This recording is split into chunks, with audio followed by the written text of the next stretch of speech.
Right.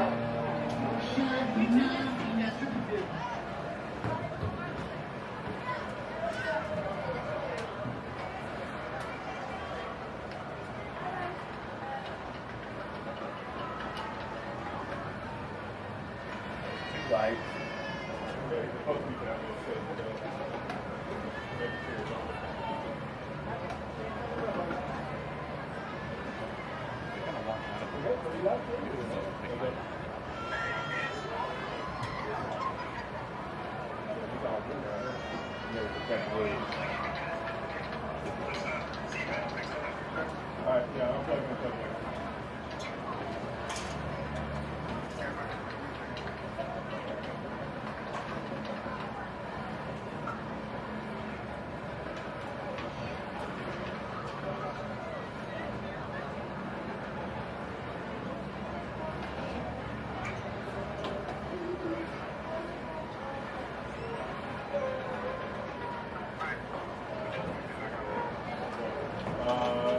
Just stay close on it.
Testing 1, 2, 3.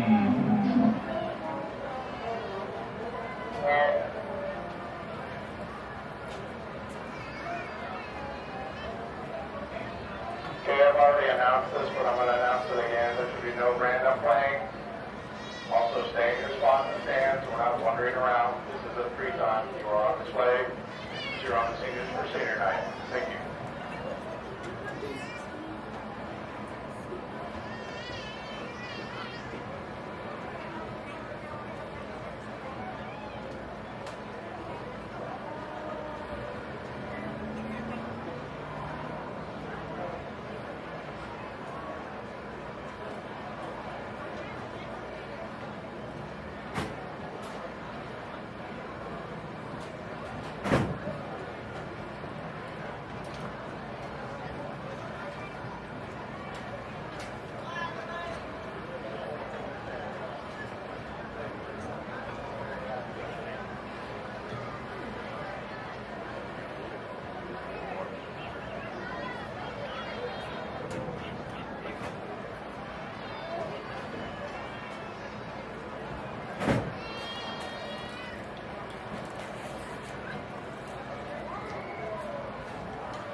Good evening, ladies and gentlemen, and welcome to PA Cotton Four Stadium.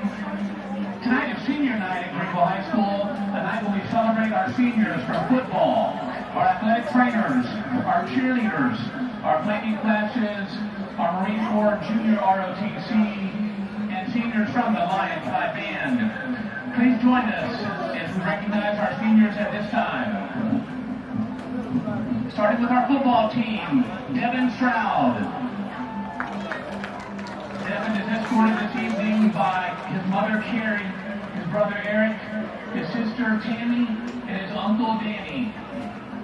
Devin's future plans are to come back and coach and inspire young athletes like my coaches did for me. Devin Stroud. Cash Enrique Garcia. Cash is escorted this evening by his parents Eric and Kyla. And Cash's intentions are to enlist in the military at the conclusion of his senior year.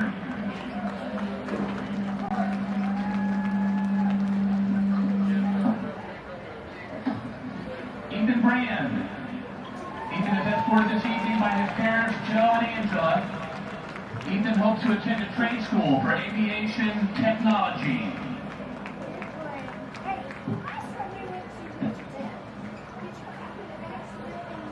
Tyrone Rockwell, escorted by his parents Aurelia James and sister-in-law Aaliyah. Tyrone hopes to attend college in the future.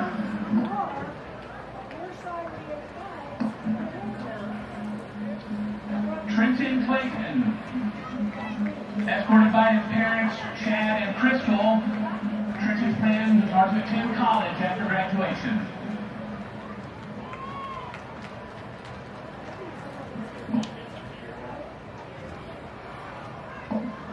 Jamorian Antoine Hamilton, escorted this evening by his father Jermaine and his stepmother Brianna. Jamorian hopes to play college football and become a neurosurgeon.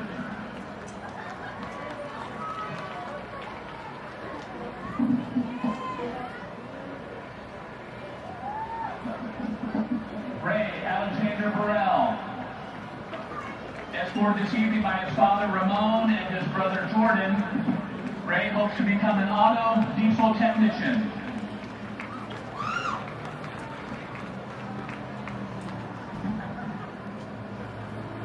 Makai McEwen, escorted by his parents Whitney and Tyson. Makai hopes to attend college and become a coach.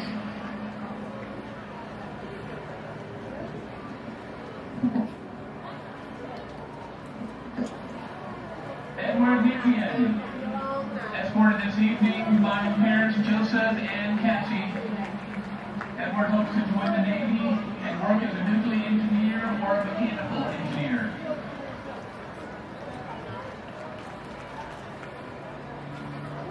Micaiah Williams, escorted by his father Patrick, his aunt Pebbles, and his cousins.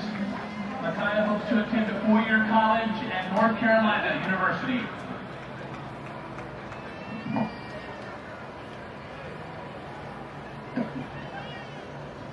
Jorge Emilio Aguilera, escorted this evening by his parents Francisco and Maria, his brother Francisco Jr. and his sister Inez. Jorge plans to run a business as an electrician.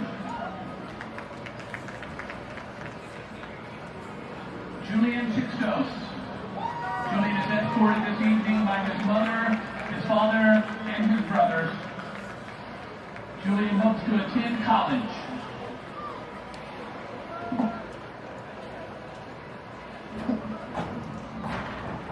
Sergio Coronado, escorted this evening by his mother, Josefa Anselco.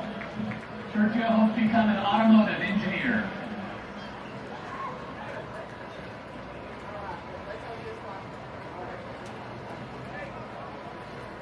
Nicholas Martin, escorted this evening by his parents Chad and Katie.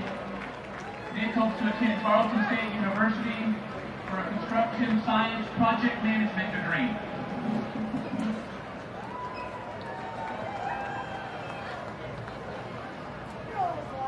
Jaron Mason, escorted this evening by Jason and Bethany. Jaron hopes to attend college and play football anywhere.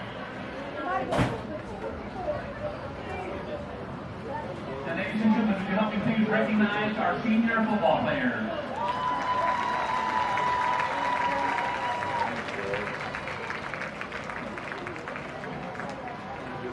And now, ladies and gentlemen, let's recognize our athletic trainers. James Aragante, escorted this evening by his parents, James and Michelle, Tito and Tita, and Larry and Alpha. James hopes to attend college to get a degree in nursing and become an ER nurse.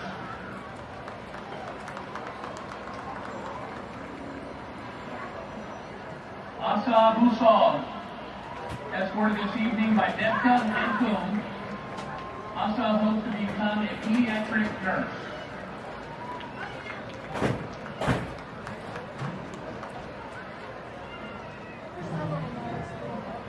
Jaylene Fuentes, escorted this evening by her parents, Juan and Jacqueline. Jaylene hopes to attend Texas State University and pursue a career in physical therapy and graduate from the physical therapy program.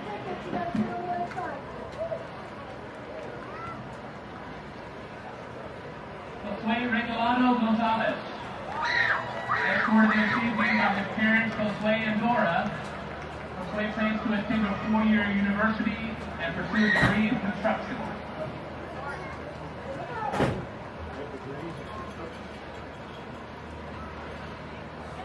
Ivan Fernandez, escorted this evening by his parents, Gerardo and Nancy, and daughter Sabrina. Ivan hopes to join the Marine Corps after high school graduation.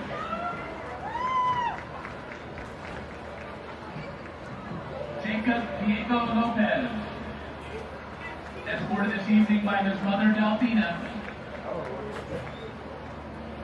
Jacob hopes to live a good life after graduation.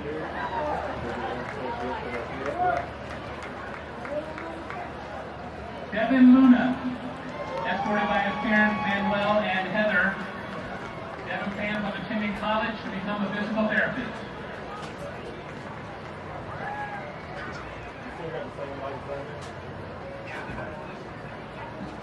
Emily Elizabeth Arguenta Martinez, escorted this evening by her parents, Elizabeth and Jimmy.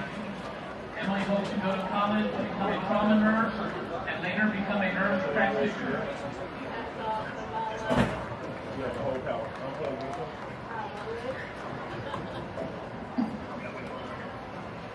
Samantha Mendiola, escorted this evening by her parents, Abraham and Yolanda. Samantha plans to attend college and major in diagnostics, medical sonography, to become an ultrasound technician. This is the energy drink police. Blanca Perez, escorted this evening by her mother Vilma, sisters Bernice, Estefania, and Sophia. Blanca hopes to join the military and then study to become a pediatrician. Christian Pimentel, escorted this evening by mom, Carmen. Christian hopes to attend college after graduation. Have your lights come back up yet?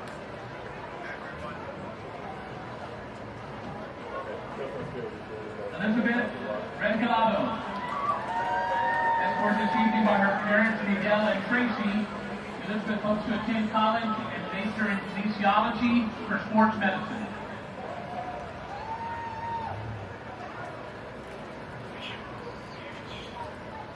Damian Rodriguez, escorted this evening by his parents, Jorge and Tina. Damian plans to play collegiate basketball and study in kinesiology to pursue a career in physical therapy.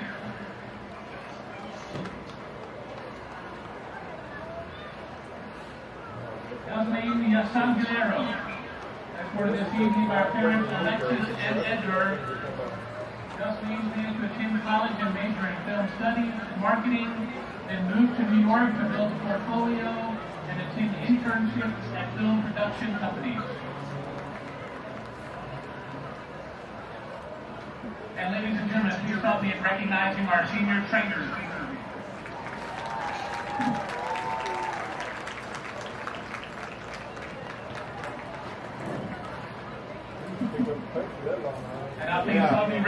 our cheerleaders. Say what? Alyssa Bustos. Escorted this evening by Jorge and Ashley and her brother Cruz. Alyssa plans to attend Stephen F. Austin and study nursing. Sadie Coe. Escorted this evening by her parents Jeremy and Emily. Sadie plans to attend Weatherford College for Agriculture, Media, and Communications, and then attend West Texas A&M to finish her bachelor's and be part of the collegiate agriculture team. Hayden Madison Horn. Escorted this evening by her parents Coulter and Brooke and sister Harper. Hayden plans to attend college to pursue a business degree and to win a college prom team as she aspires to own her own dance studio. Alexis Marie Amaya Danchenko. Escorted this evening by her mother Rachel. Alexis plans to attend Collins College and become a sonographer.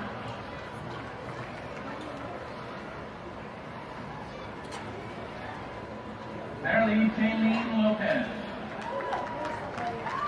Escorted by her parents Fernando and Ana, Marilee plans to attend Collins College and pursue a degree in pediatric sonography.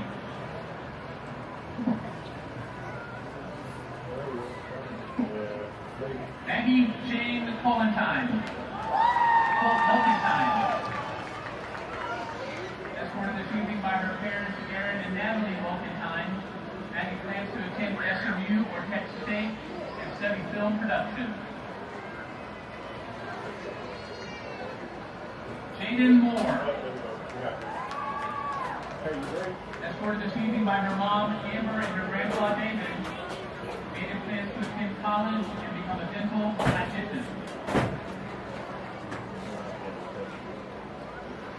Skylar Tinka and Santana.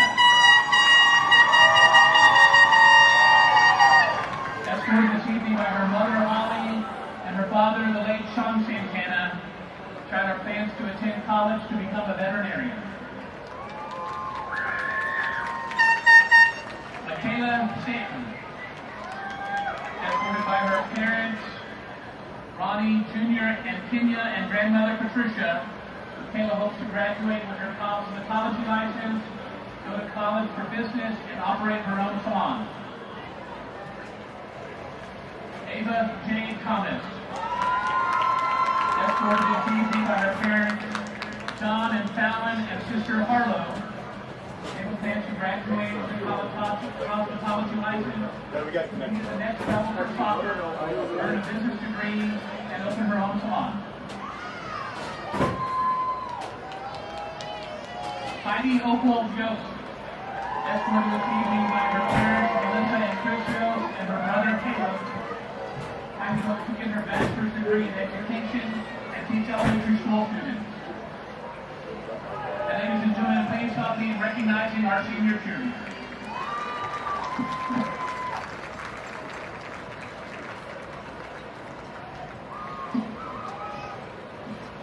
And now, ladies and gentlemen, let's recognize our playing classes. Allison Nicholas Castillo. Escorted by her parents Jose and Norma, sister Chelsea and brother Dylan. Allison hopes to attend East Texas A&M University and major in early childhood education, as well as continuing her passion for dance. Evelyn Castillo. Escorted by her parents Angel and Elizabeth and her sisters Jocelyn and Leslie. Evelyn plans on pursuing cosmetology and attending East Texas A&M University in Commerce.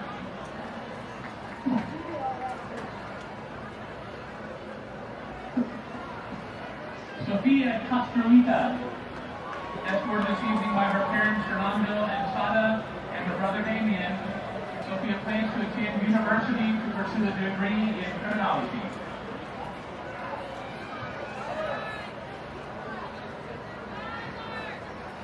Ready to decide. Escorted this evening by mother Rita and sister Kimani.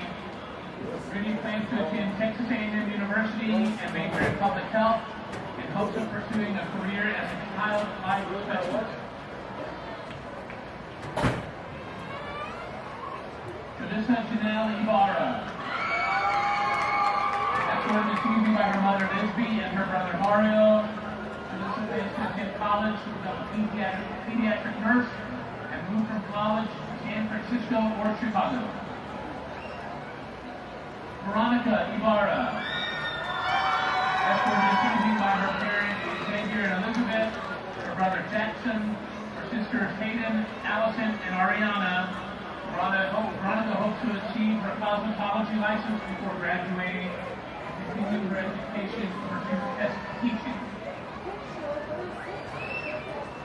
Savannah Yarnell Jones. Escorted this evening by her mother Sheena, stepdad Gregory, and her brother Santrell.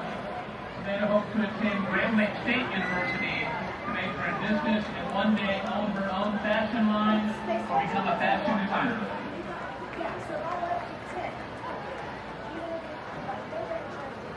Aaliyah Fiona Zane Kelly, escorted this evening by her parents, Jeremy and Shafura. Leia hopes to go to college and pursue a degree in nursing.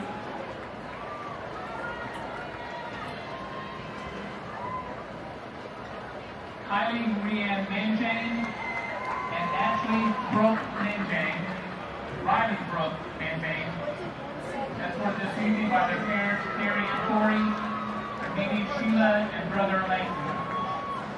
Kylie plans to attend college to major in criminal justice and attend modeling school. Riley hopes to attend college and major in the medical field and become a real estate agent.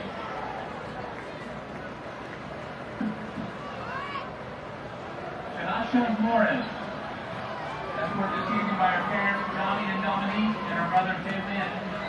Shanasha hopes to become an obstetric sonographer while doing real estate on the side, and then later travel the world.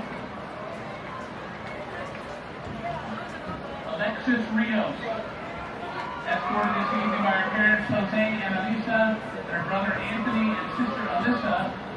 Alexis plans to pursue a Bachelor of Science in Child Development degree with the goal of becoming a child life specialist to provide guidance, support, and care to children.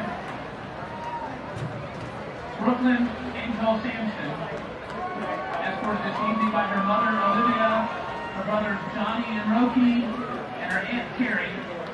Brooklyn is enlisting in the U.S. Marine Corps and continuing her career as a cosmetologist.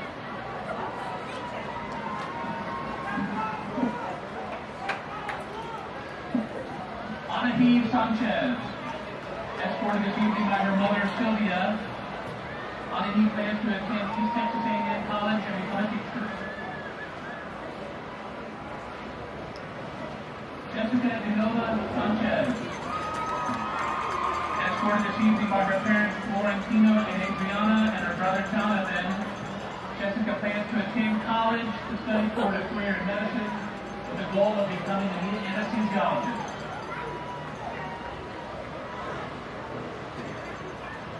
Evelyn Ayani Torres, escorted this evening by her parents David and Lucia, and brothers David Jr. and Aiden.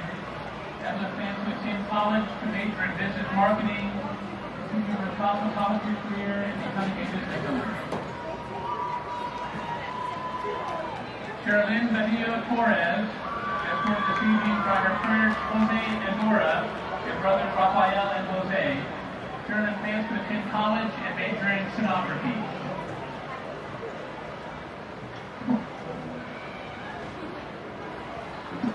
Maite Uvalde, escorted this evening by her parents Alvaro and Maria, and brothers Junior and Edgar. Maite plans to continue college and get a BSN and become a pediatrician.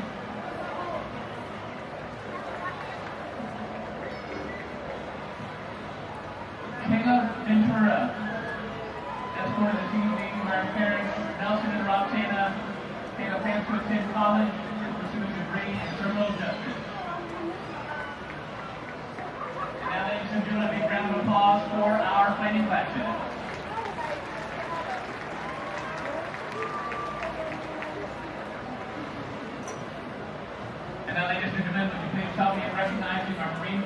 junior ROTC seniors. Navy ROTC seniors. Kaden Grady. Escorted this evening by his parents, Matthew and Keisha. Kaden plans to go to trade school and become a lineman.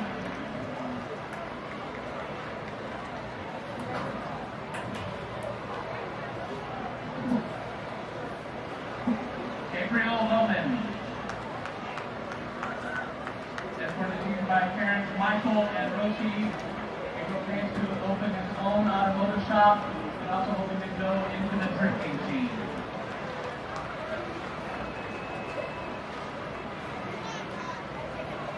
Kayla Colley.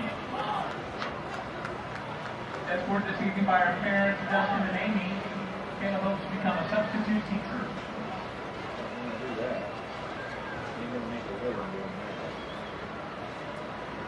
Aaron Velasquez. Escorted this evening by his parents, Hector and mother, Gloria, stepfather Mike, and sister Zyra. Aaron plans to attend East Texas Baptist University and run cross country. Jose Vences. Escorted this evening by his aunt Antonio Vences. Jose plans to join the U.S. Navy as a Seabee. Keenan White. Escorted this evening by Michelle Hill. Keenan hopes to join the U.S. Navy and continue helping those in need. Later become a therapist or a psychologist. And ladies and gentlemen, would you please help me recognize our senior Navy Junior ROTC.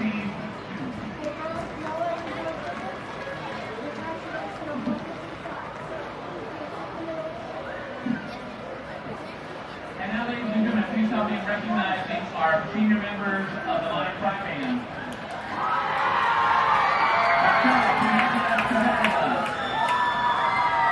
Escorted this evening by our parents, Adolfo and Mercedes. Marcelo hopes to become a postpartum nurse for pediatric occupational therapy. Michael Gonzalez. Escorted this evening by our parents, Romer and Adriana. Michael hopes to study criminal justice at Angelo State University. Sophia Tani Titus. Escorted this evening by her mother Andrea and grandfather Joseph.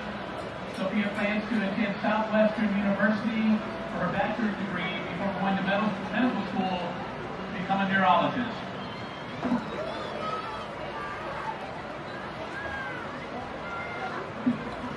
Izzy London. Escorted this evening by her parents Jay and Holly and sisters Lauren and Tatum. Izzy plans to attend the University of Texas to study environmental engineering.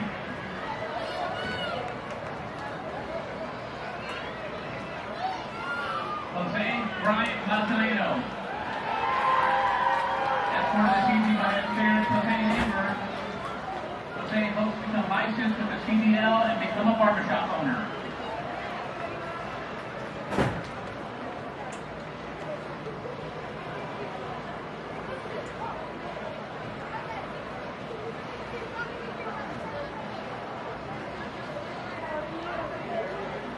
Fanny Martinez. Escorted this evening by mother Beatrice and sister Tonya. Fanny hopes to attend college to study environmental science. Michael Anthony Mata.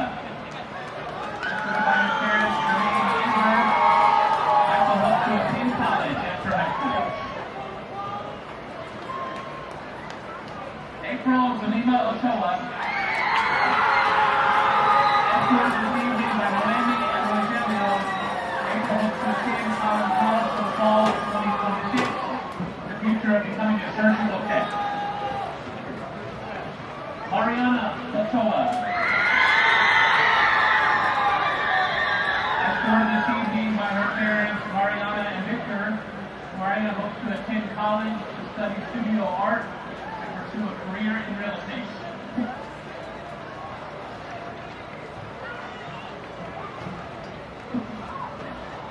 Diego Oldman. Escorted this evening by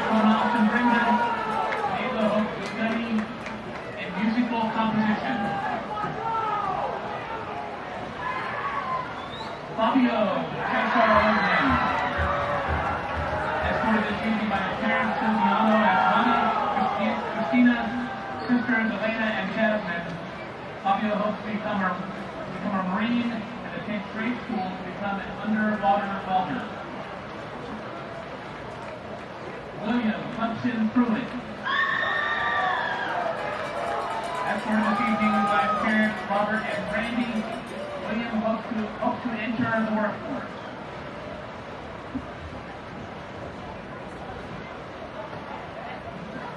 Melissa Liao.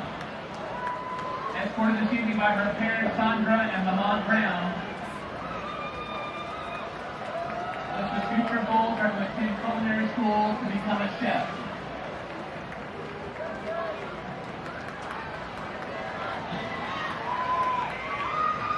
Natalie Rodriguez.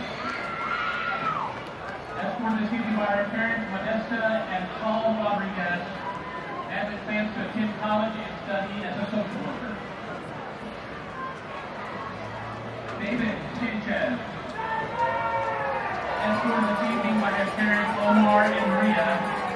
David hopes to attend Charleston State University to pursue a career in music. Janaya Sanchez. Escorted this evening by mother Carlene and half-sister Genesis. Janaya hopes to get a bachelor's degree in nursing and work as a pediatric nurse.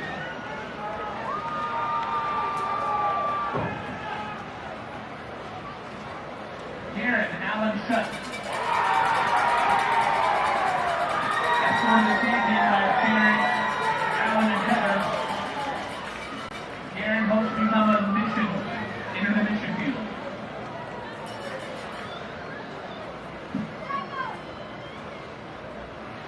Caitlin Teague. Escorted this evening by her parents, Anthony and Martina. Caitlin hopes to attend the University of Arkansas at Little Rock and major in psychology.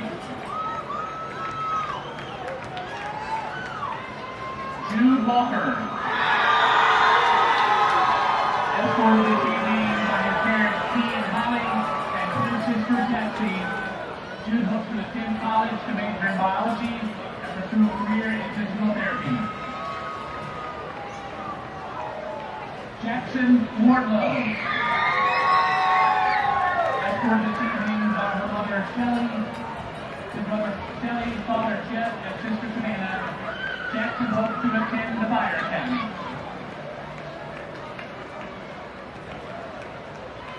And ladies and gentlemen, please help me recognize these members of the Lion Pride Band and all of our outstanding seniors this evening.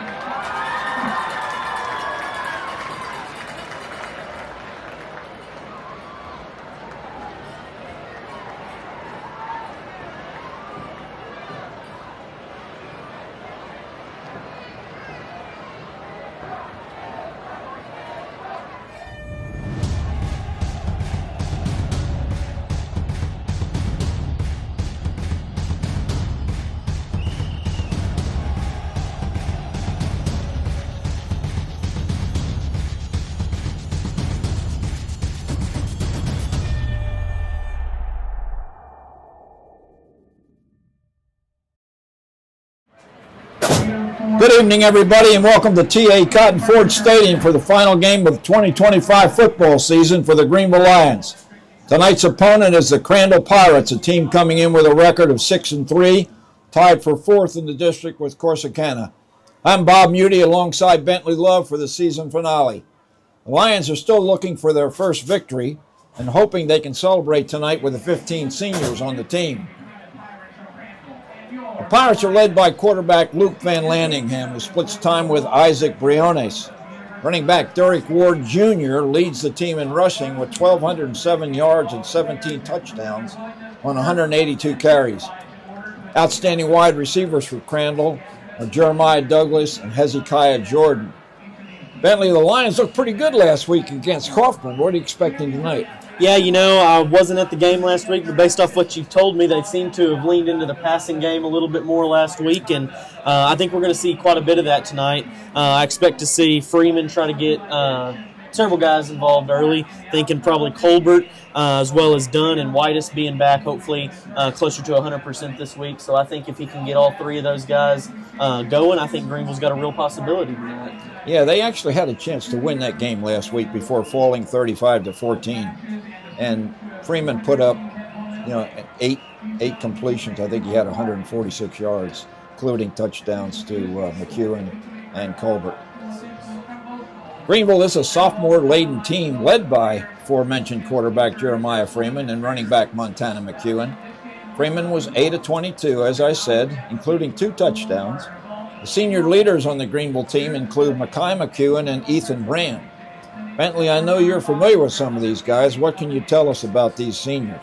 Yeah, I know a couple of them in different aspects. They were freshmen when I was seniors, but Ethan Brand specifically is one that I've known long time, really most of his life, and he is a great kid. He's a good leader.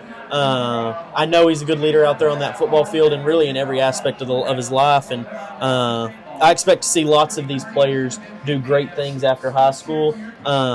But knowing Ethan real well personally, I know Ethan's going to do great things as well as all these guys. So looking forward to see what they accomplish at the next level, be it football or whatever.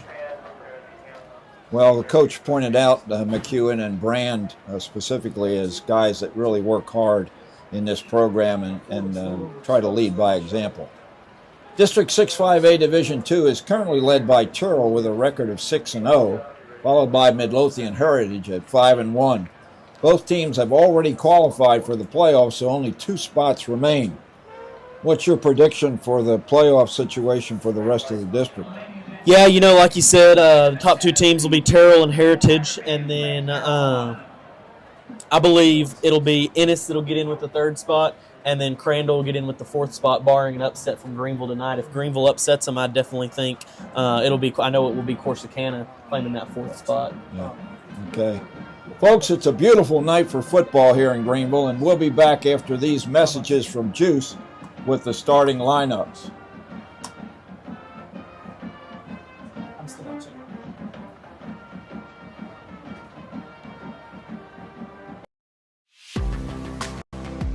At GEUS, we're proud of our competitive electric rates. And if you want to save even more, think about changing your thermostat by 4 degrees on some of the hottest or coldest days of the year. We call it 4 degrees of savings, and it's one way you can save money so you can have more nights out, more ice cream cones, and more fun with your family. GEUS, hometown service, world-class reliability.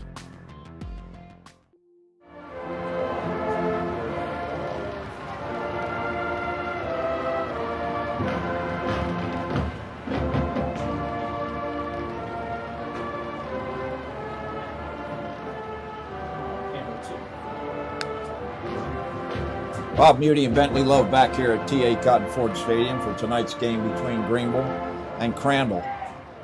Before we get started with the lineups, let's give some kudos to Bottle Cap Alley for the production of the quesadillas tonight. You talk about some good grub. Yeah, it was a really good spread, and makes it a lot better calling a football game when you got a full stomach. Absolutely.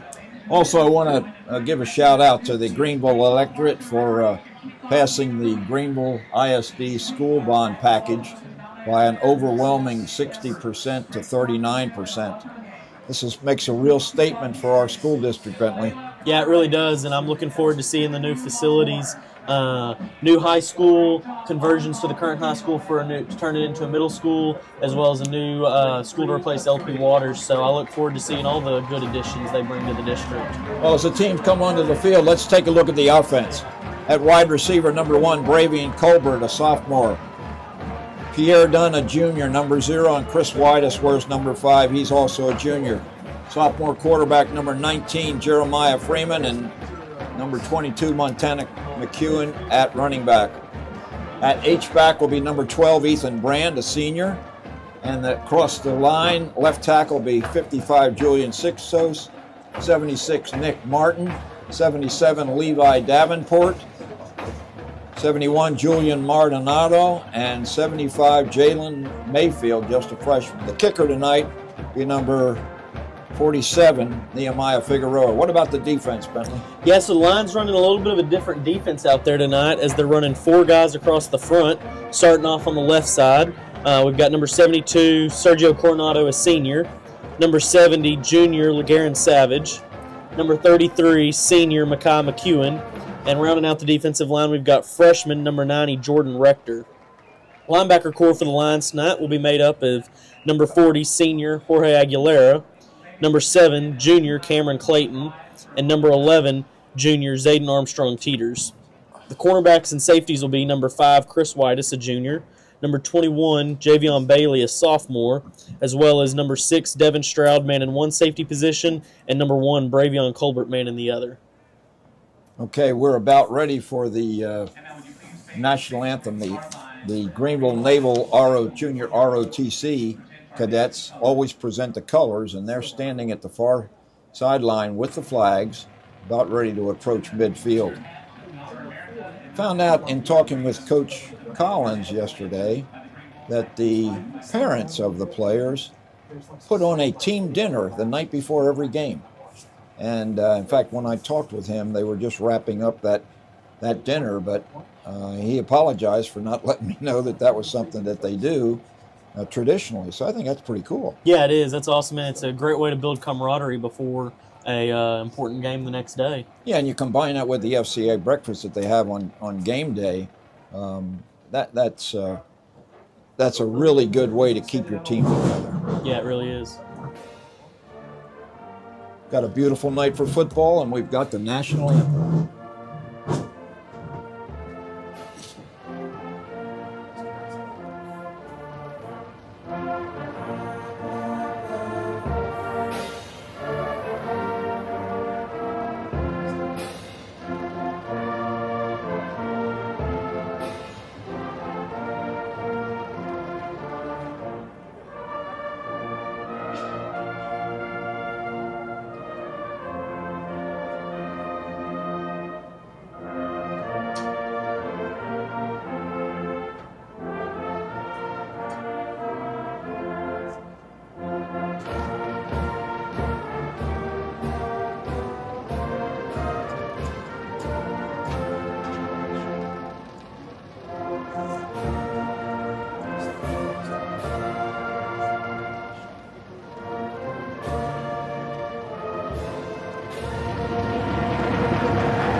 Nice rendition of the national anthem from the Greenville High School band. You remember the band, weren't you in school a little bit? Yes, sir. Yeah. I was in the band my freshman year, and it was a ton of fun getting to play in the stands and getting to perform at halftime. So I know those guys enjoyed that, and for some of them, it'll be their last time performing the national anthem in a football game. Yep. And who's their director? He's really a pretty solid program. Yeah, I believe it's Dr. Matt Ownby. He was the percussion teacher, and then he became the head band director. I believe this is his first year. Right. And we see all 15 seniors representing the captains tonight. We have Davenport, Makai McEwen, Jamorian Hamilton, and number 5, Chris Whitus, tonight's captains for the coin toss. Jamorian Hamlin cost Hamilton a very costly loss to Greenville early in the season. He was clearly going to be one of the leaders, if not the leader, of this team this year, and he's been in street clothes for, 9 games? Yeah, since after the first game, and that's really tough. But it's an testament to his character that he's a senior and he's hurt. There's no way he's playing next season, obviously, for the Greenville High School Lions. So the fact that he keeps showing up to every game, that just shows how much of a leader he is, even if he can't be on the field. Right, and he is being recruited along with several other seniors on this Lions team. We talked about Julian Sixtos, who's a physical specimen at 6'5" and 250. He's getting some looks, and maybe some of these other guys will get a chance to play at the next level also. Yeah. The captains for Crandall tonight are number 3, Jeremiah Douglas, number 5, Trace Holmes, number 17, the kicker, David Burgos Arzadi, and number 76, Brownie Relish Jones, a senior offensive lineman. Mr. Jones looks like he's a pretty big old boy. Yeah. Looks like we're going to have some wind, probably from the south. Here at game time, it will probably die down, which is typical here in Texas. But the Lions, I'm not sure the result of the coin toss, but we'll try to get that for you as the teams come onto the field. Looks like the Lions might be kicking off, and they'll be kicking off from the south end zone. So they'll be moving from our right to our left. Crandall dressed in all black uniforms with black helmets. Lions in all white uniforms with red helmets. So it'll be easy to spot the differences tonight. Oh, for sure. Lions in some sharp-looking uniforms, and it feels pretty good probably down there. It's 70 degrees right now at kickoff, and so a little wind might make it feel right around there at 70 and might feel pretty good. As we said, Nehemiah Figueroa will be doing the kicking chores for Greenville. Nehemiah is just a sophomore, one of many sophomores on this Greenville time. And here's the approach. It's a short kick. Comes down at the 30-yard line. Receiver's taking it to the left. It's got a little bit of room up to the 40. Spins out of a tackle, and he's down at the 42-yard line. And that tackle looked to be made by number 7, Cameron Clayton, a junior for the Lions. Yeah, Clayton started the season as a star defensive back, but now he's been moved up to linebacker. Of course, we've noticed as the year went on, he's been moving up closer and closer to the line of scrimmage. So I guess linebacker is more like his spot. He's not a really big guy. Yeah. His brother Trenton is also in the defensive lineup. He'll back up Jorge Aguilera. 1st and 10, Crandall at their own 43-yard line. Van Landingham takes us. Quick throw out. The receiver cannot handle it. He was intending that one for number 7, sophomore Hezekiah Jordan. I remember Van Landingham from last year. They listed him as a receiver and the quarterbacks, and Briones is just the QB, so we'll make sure we've got the right identification. That might be Briones in there, actually. Short gain on 2nd down. Ball's at the 45, so Lion defense looking pretty good early. Yeah, it was Briones with the handoff, tackled there by number 40, Jorge Aguilera.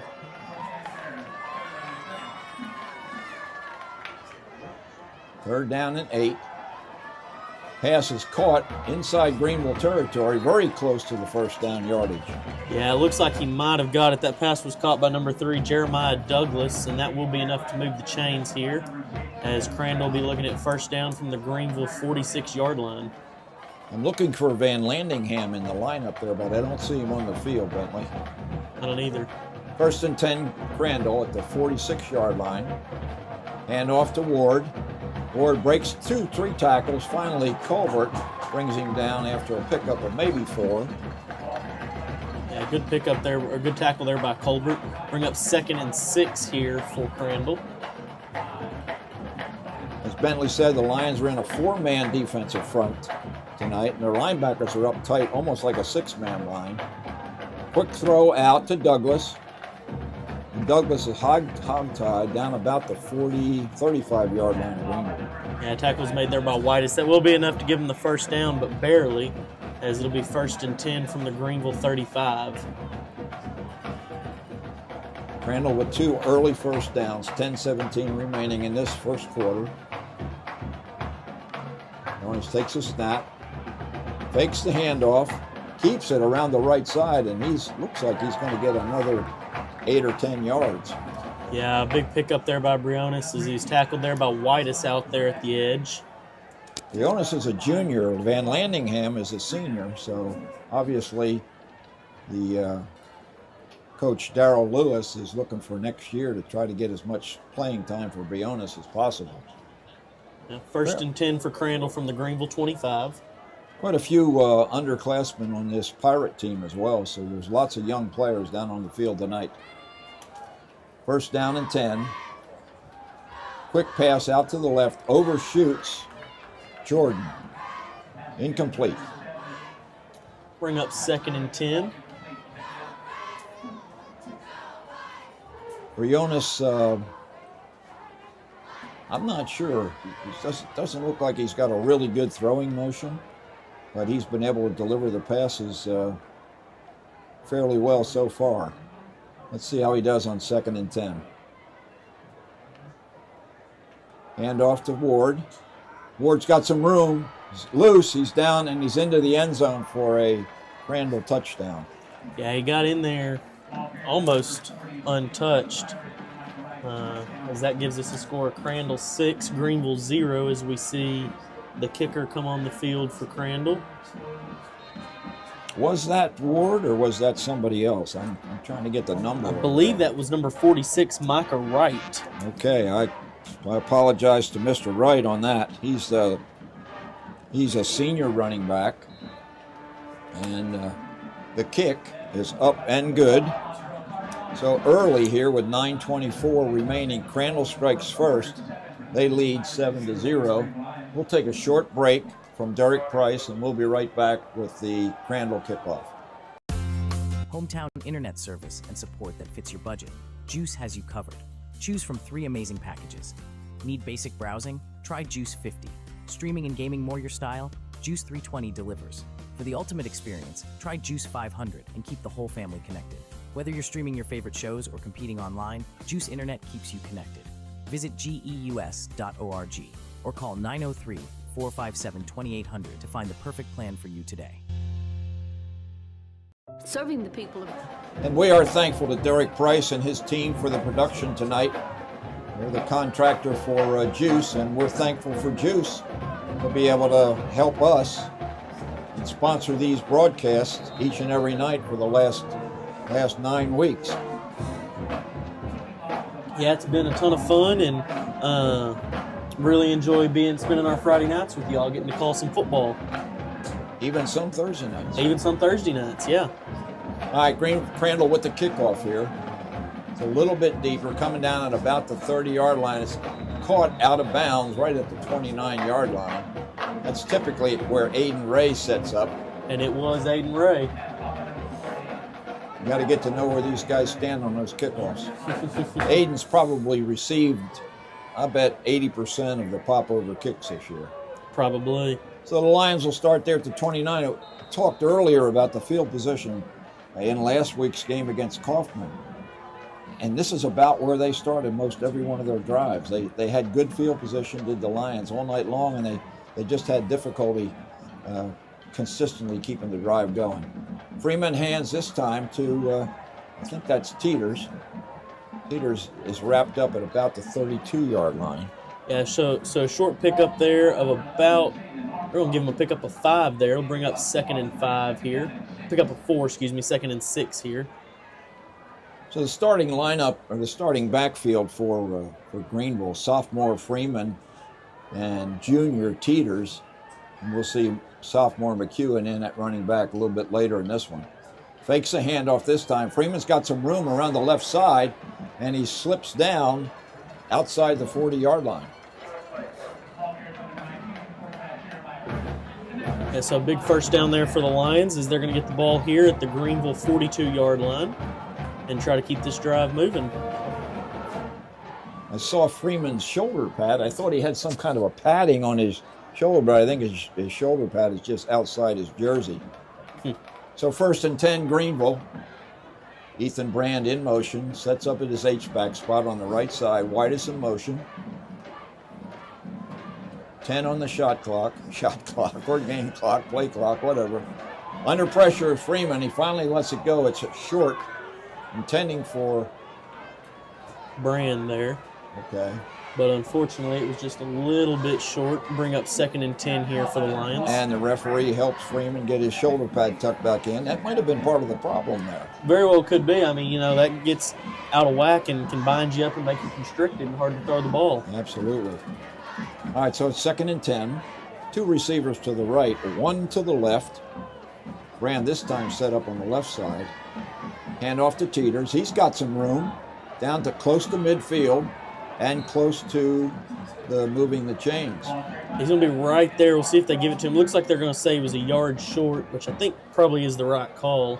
It'll bring up 3rd and 1 here for the Lions. Teeters has been bothered by a turf toe, and he looks like he's moving a little bit better so far tonight. Well, that's an injury that only heals completely if you take time off, and that's something Armstrong Teeters has not done this season. No, he wants to be out there as much as possible. 3rd and short. Once again, Teeters gets the ball. He breaks a tackle. No, he doesn't. It's going to be really close. I think he might be short. Yeah, it looks like they're going to call that no gain and bring up 4th and 1. And I think this field position here is just all about how aggressive Collins wants to be this early in the game. Yeah, and I think with the way the season has gone, he's going to try to do as much as possible to keep the offense on the field.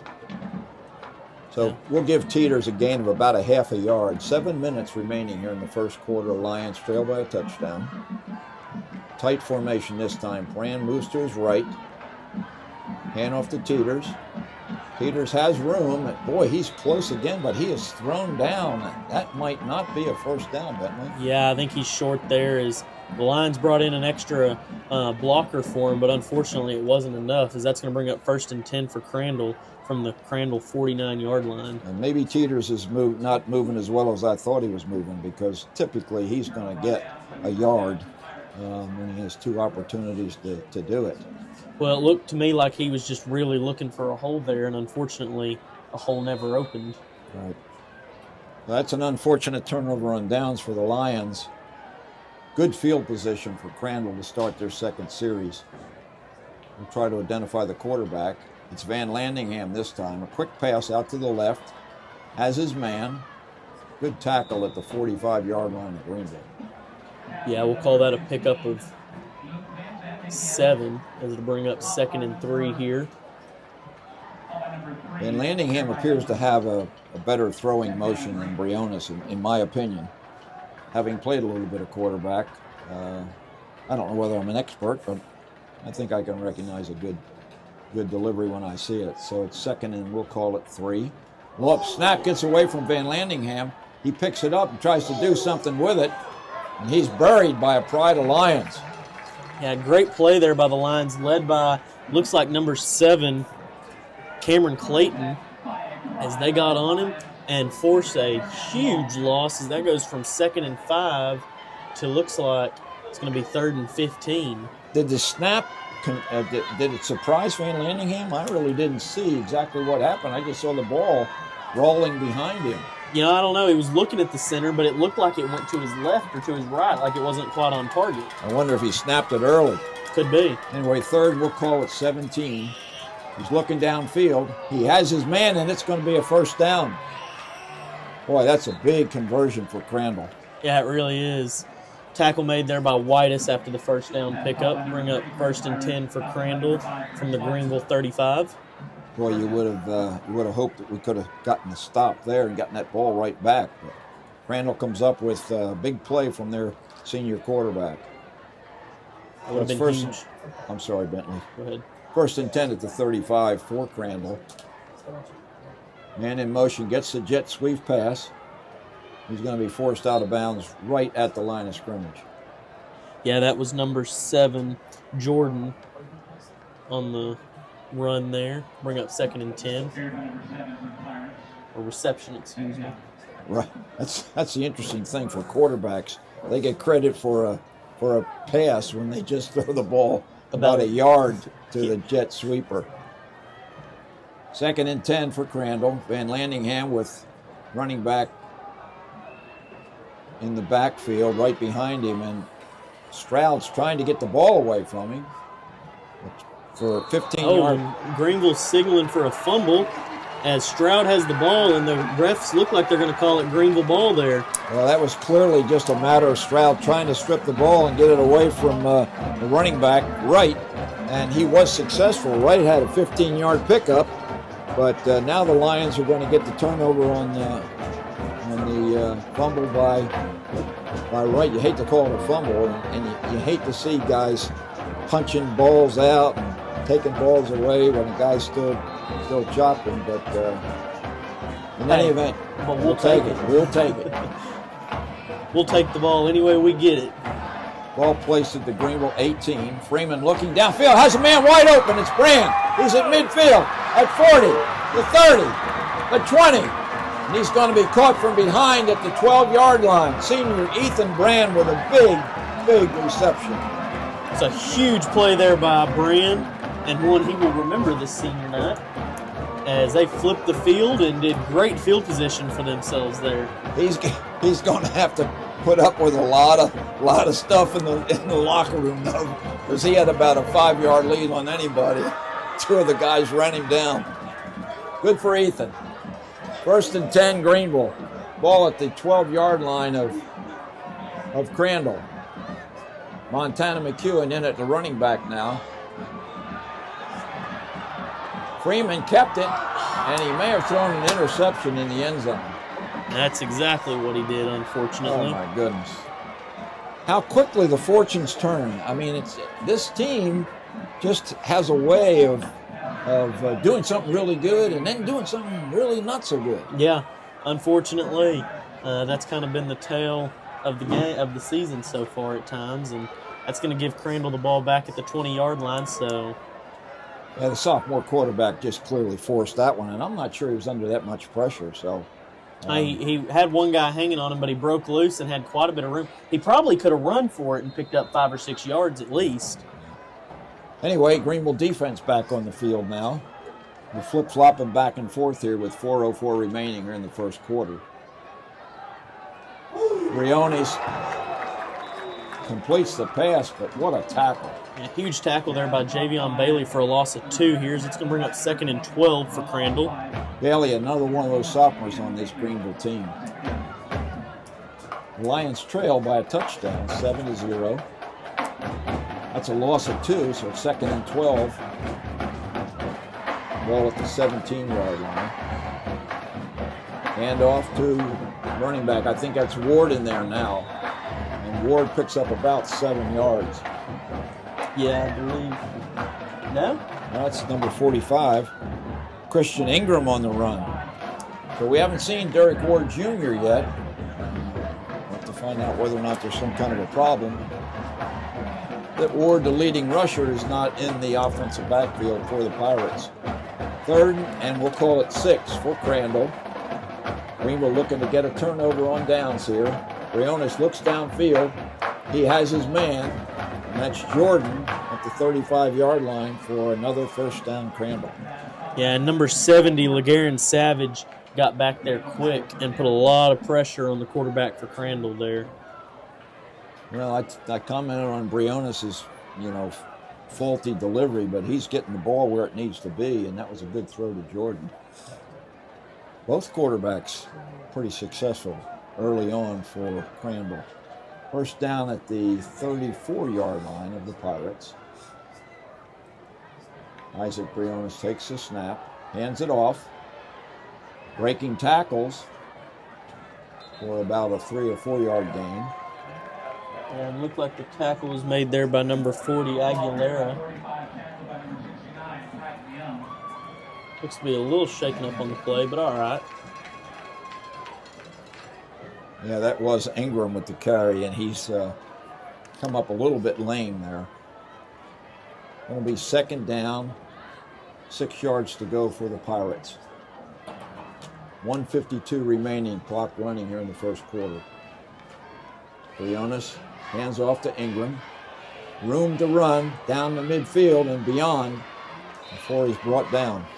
Yeah, all the way out to the Greenville 44-yard line before being brought down by Whitus.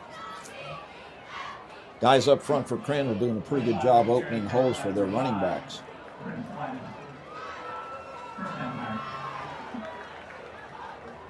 We'll have David Claiborne at halftime with us to give us the stats. We've missed David.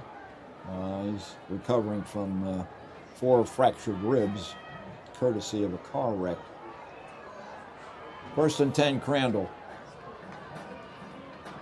Handoff once again to the running back. I think that might be right. Yeah, pickup of about 5 there before being tackled by, it looks like maybe number 90, Jordan Rector, a freshman. Rector, one of 2 freshman starters tonight, one on the other side of the ball. Jaden Mayfield is the starting right tackle for the Lions, and he offensively, he wears number 75. Rector wears number 90. 2nd and 5 for Crandall. 39-yard line of Greenville. Fakes a handoff. Ball is tipped and almost intercepted. Yeah, it was number 34, Eddie Nepian, reaching out for it, but unfortunately unable to come down with it. That's going to bring up 3rd and 5 for the Pirates. Somebody in the middle of that line of scrimmage got their hand on that one. I couldn't identify him, but it was a good pass breakup and near interception. Great play there by the defense. Garen Savage in there at the middle guard spot for the Lions. They need a stop bad, Bentley. They do. 3rd and 5. Hand off to the running back. This time he is stuffed.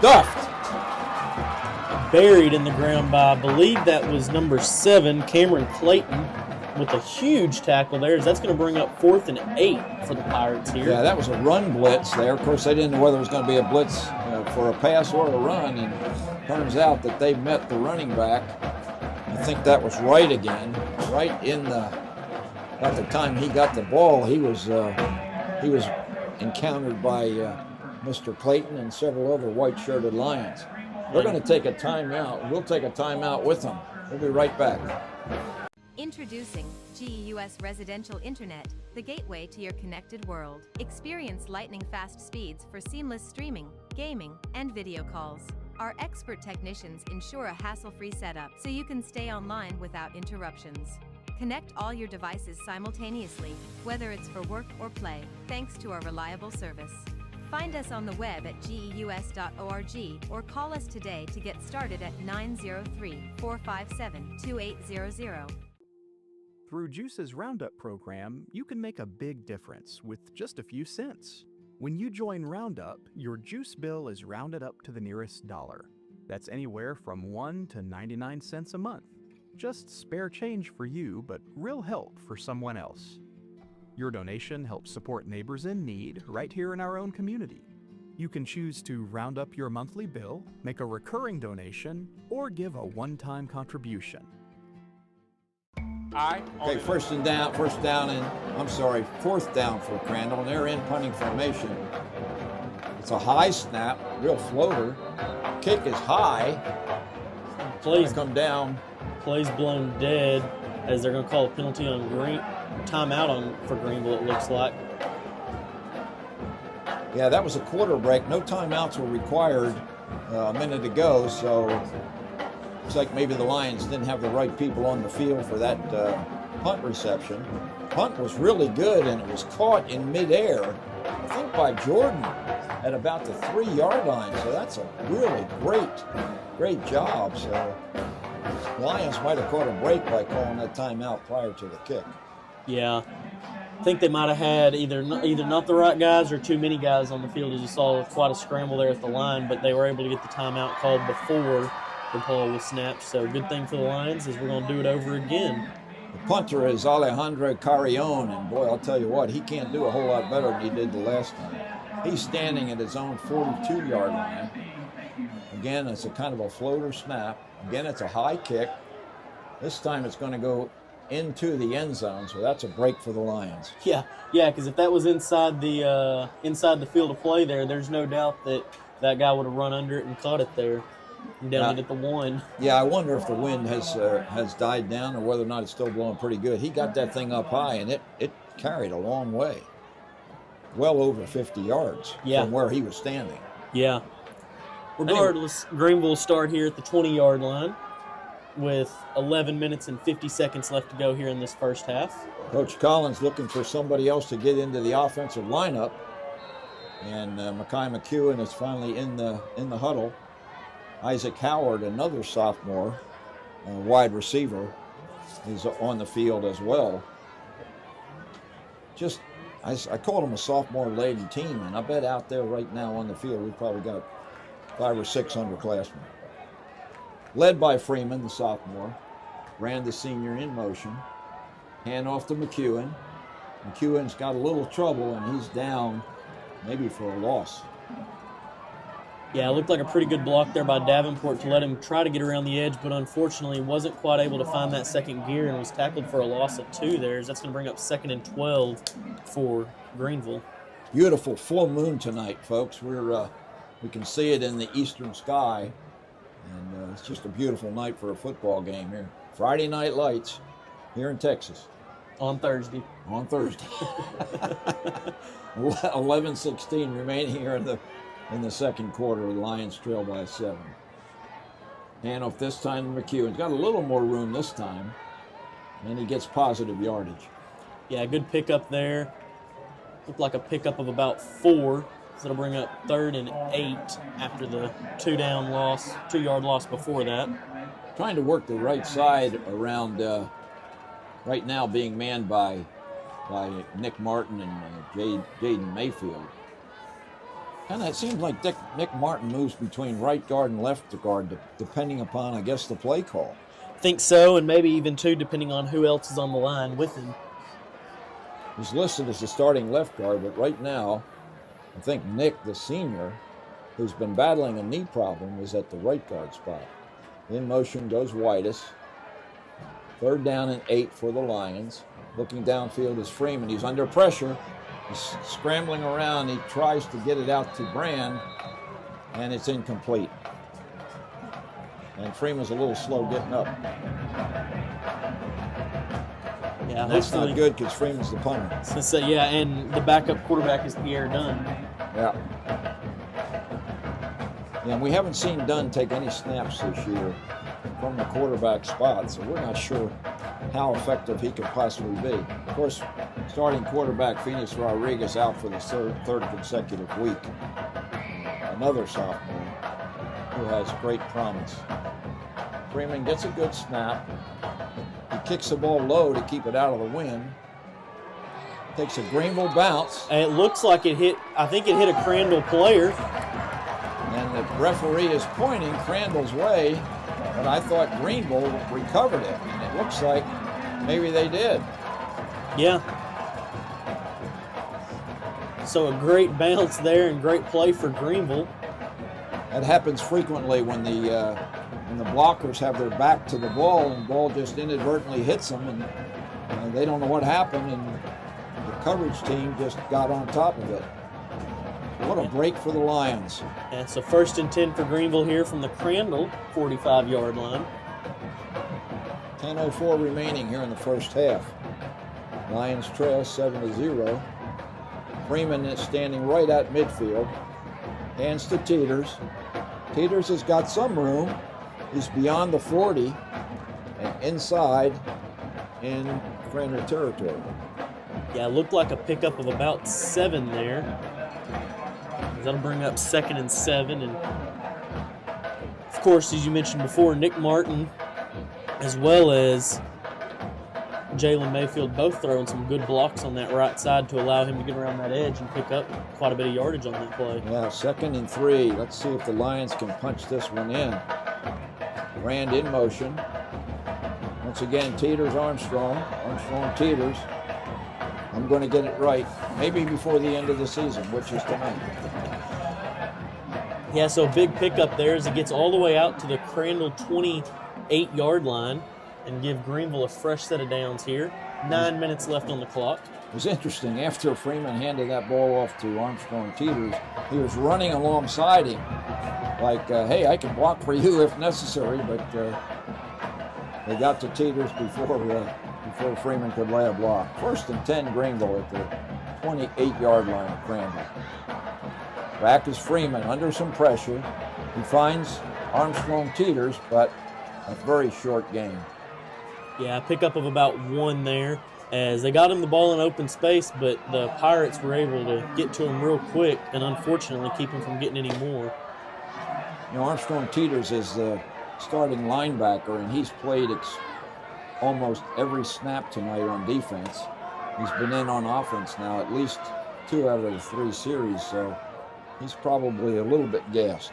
Yeah, but if they're playing him that much, he must be feeling a little bit better with that toe. Yep. 2nd down, we'll call it a gain of 1. Rand moves to the left side. Once again, it's Armstrong Teeters right up the middle. Maybe 3 yards. Yeah, it looked like they're going to call it a pickup of 4, so bring up 3rd and 6 as the Lions blew a big hole in there for Teeters to run virtually untouched until there were several on him. Colbert into the game, replacing Aiden Ray at the wide receiver spot. He's flanked out wide. Whitus is in the slot. To the right is probably Pierre Dunn. Once again, a handoff to Armstrong Teeters. Nothing doing this time. Went to the well one too many times. Yeah, so that's going to bring up 4th and 5 here, 4th and 6 here for the Lions. You got some real weapons at the receiver position, and let's see if Freeman can find maybe Whitus or Colbert. He's already found Ethan Brand for a long gain. Got 2 receivers either side this time for Freeman. In motion is Brand coming back to his H-back spot. Looking downfield is Freeman. He finds a man. It's caught by Bailey, but I think he may be short of the first down. Yeah, it looks like, he was short by about a yard, it looks like. So it'll bring up 1st and 10 for Crandall from the Greenville 19-yard line. Once again, we get into the red zone, and we kind of get into the sticky mud or something. Yeah, and unfortunately they're just not able to keep it moving when they get into the red zone. A higher throw that time, and Bailey doesn't have to go to the ground to catch it.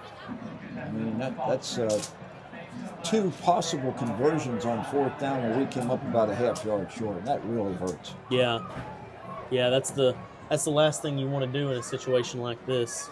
First down, Crandall, and Landingham in at quarterback on the keeper. Down the right side, lots of room to run before he's brought down by Bailey. Yeah, picked up the first down there, but like you said, Bailey was in a good position to stop that drive from being any more.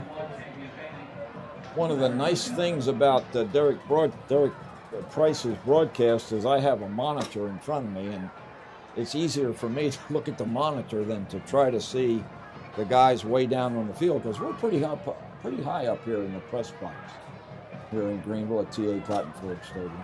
And Landingham, once again, he hands off this time to his running back, and Savage has him before he can go anywhere. Huge tackle there made by Savage, as that was a loss of 1 on the play. Bring up 2nd and 11, and I don't think it really mattered what Crandall threw him in the blocking scheme there. Savage was going to get through that line. He's done some pretty good things on defense for Greenville this year. The senior is a great middle linebacker, or middle guard. And looks like Van Landingham might have gotten Greenville to jump. Nope. They threw a flag. They threw a flag signaling. Might have been a procedure penalty against Crandall. Somebody might have moved there and drawn the Greenville guys offside. Yeah, so it's a 5-yard penalty. A little bit longer for Van Landingham. Got a second, and we'll call it 16. Let's see if the Lions can prevent the long pass conversion this time. Van Landingham looking downfield. He has a man wide open. Nice catch. And that's going to be a touchdown for Douglas.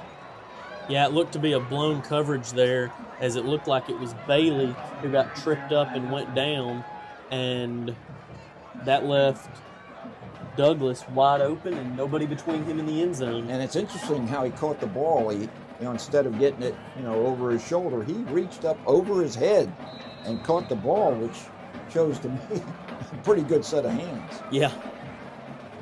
Long pass play for a touchdown for Crandall, makes it 13-0. And the kick is up and good.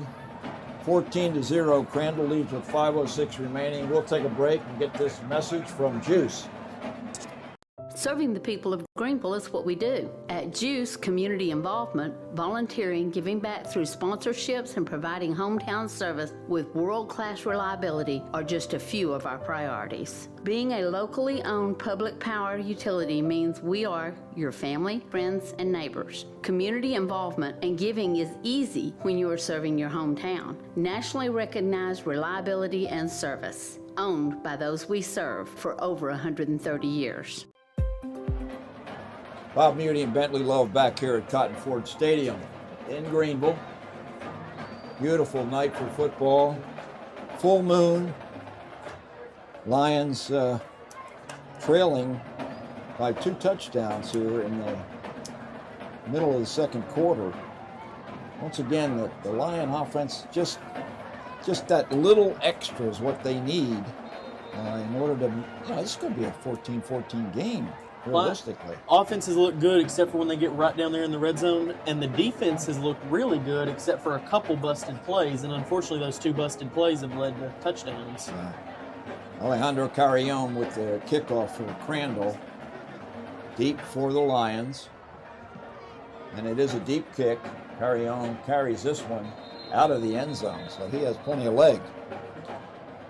Yeah, so Greenville get the ball here at the 25-yard line to get us started with a little over 5 minutes left in the first half.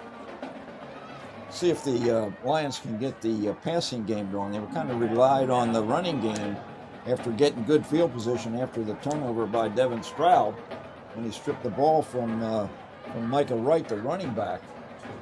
Again, got Greenville good starting field position. Bentley and, geez, it's like Kaufman last week. Just can't get over the hump. Well, and there's nothing wrong with them leaning into the run game by any means, but I would have liked to see them throw the ball before 4th down. Montana McHugh in the backfield. Freeman drops back. He's under pressure. It was off the hands of Colbert and intercepted. Now, bounced off the hands of Colbert and right into the hands of number 25, Jamal Logan. As that's going to give Crandall the ball to start him off here in Greenville territory at the 23-yard line. Second interception thrown by Freeman tonight. The first one in the end zone on a short pass. That one really not necessarily Freeman's fault. That was off the hands of Colbert and right into the hands of the Crandall defender. I mean, it's like, what else can go wrong? That's just a perfect example of Logan being in the exact right spot at the exact right time. Sure. All right, first down for Crandall. Great field position inside the 25-yard line. Briones with a pass. He's got Douglas, and a good defensive play on the far side of the field. Yeah, big tackle there made by Bailey, as well as he had some help from Aguilera. That'll be no gain, so it'll be 2nd and 10 for Crandall. Pirates sporting a 2-touchdown lead here with 4:39 remaining, clock running. This is a beautiful field that Greenville had installed over the off-season. It's going to be a great venue for many years.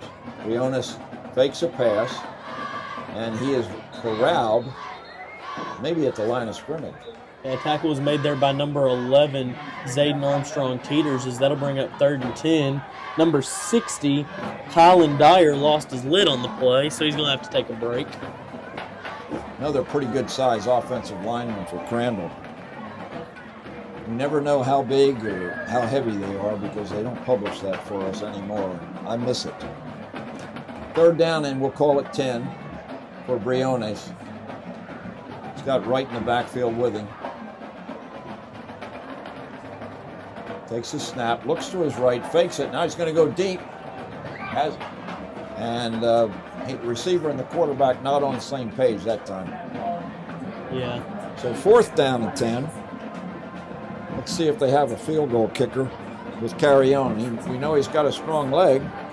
Yeah, he does, but this kick right here is going to be 40 yards, and it looks like they're going to let him go for it, as that's going to be a big kick, but we'll see if he's able to handle it here.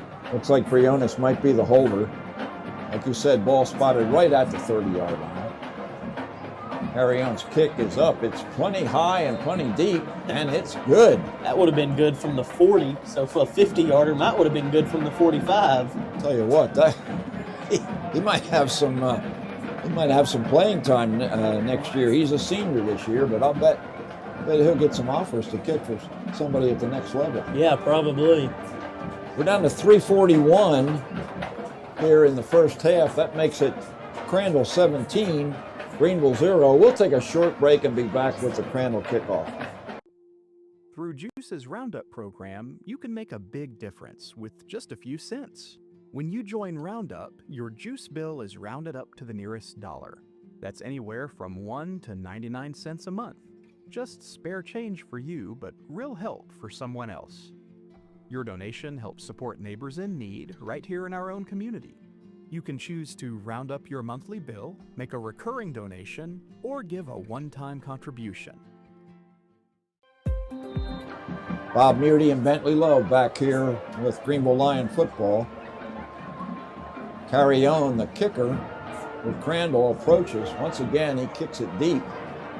And again, it's 5 yards out of the end zone. It's crazy. That's a big kick by the senior kicker. He's got to be the best kicker we've seen this season. He is really, really strong leg.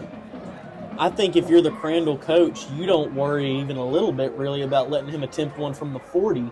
No. Probably not even the 45. Right. I mean, his kickoffs, if they were centered up, that would have been very close to going through the uprights. Yeah.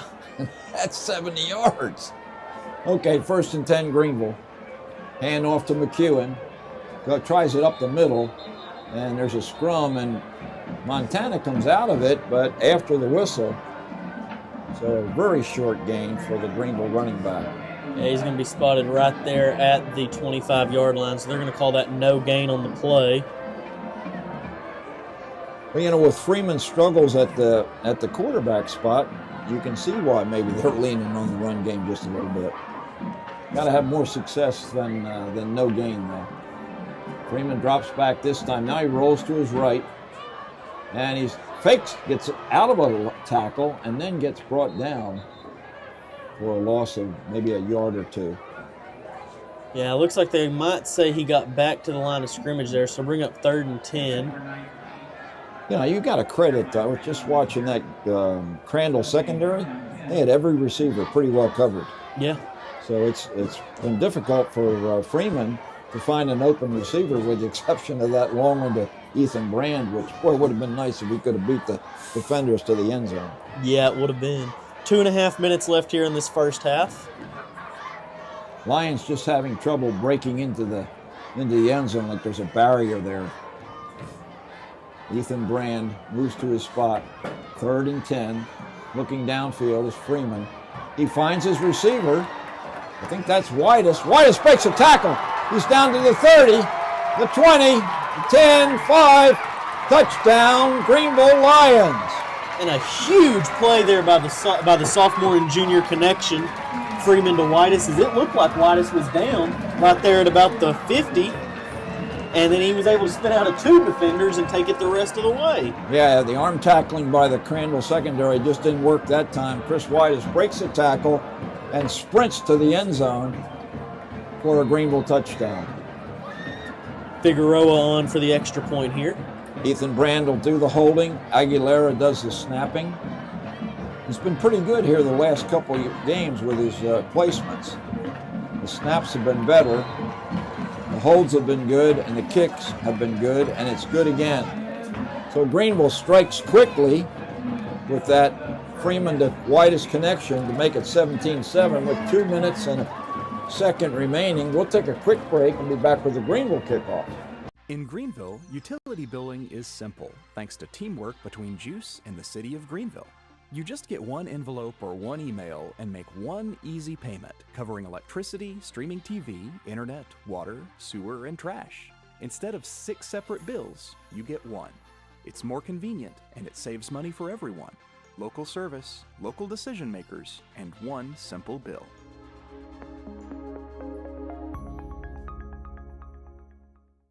Introducing And we're back here at TA Cotton Ford Stadium after that exciting touchdown connection between Freeman and Whitus. We talked about the invisible barrier at the goal line, and finally Whitus breaks it. Hits Lions into the end zone for the touchdown. The trail by 14, and could be a much closer score. I'm sorry, trail by 13. 10. My math's not real good tonight, Bentley. It's all right. Nehemiah Figueroa is going to take the kickoff. He's probably kicking into a breeze.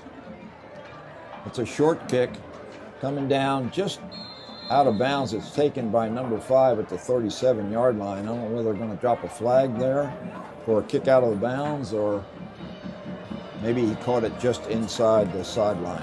Looks like they're going to say he caught it inside the sidelines there. So it'll be Crandall ball here at the 37-yard line. Be nice if the Greenville defense can really bow up here, keep the Pirates from getting into the end zone again, or getting into position for carry on to try a field goal. As we said, it's not going to take much. It's kind of like Brandon Aubrey. You know, if the Pirates are starting at their own 42-yard line, if they get 15 yards, they'll be in position for carry on to try a field goal. Yeah. Luke Van Landingham, senior quarterback, in the shotgun formation. Fakes a handoff, sweeps sort of right. Aguilera and Clayton take him down. Yeah, good tackle there by Aguilera, stepping up with the help of Bailey to stop him from picking up any more yardage. It looks like a pickup of 5 there. Let's bring up 2nd and 5 for Crandall. Van Landingham looks like he's a pretty long drink of water. We got the 2-minute timeout, so we'll be back with the Crandall 2nd down and 6 after this message from GEUS.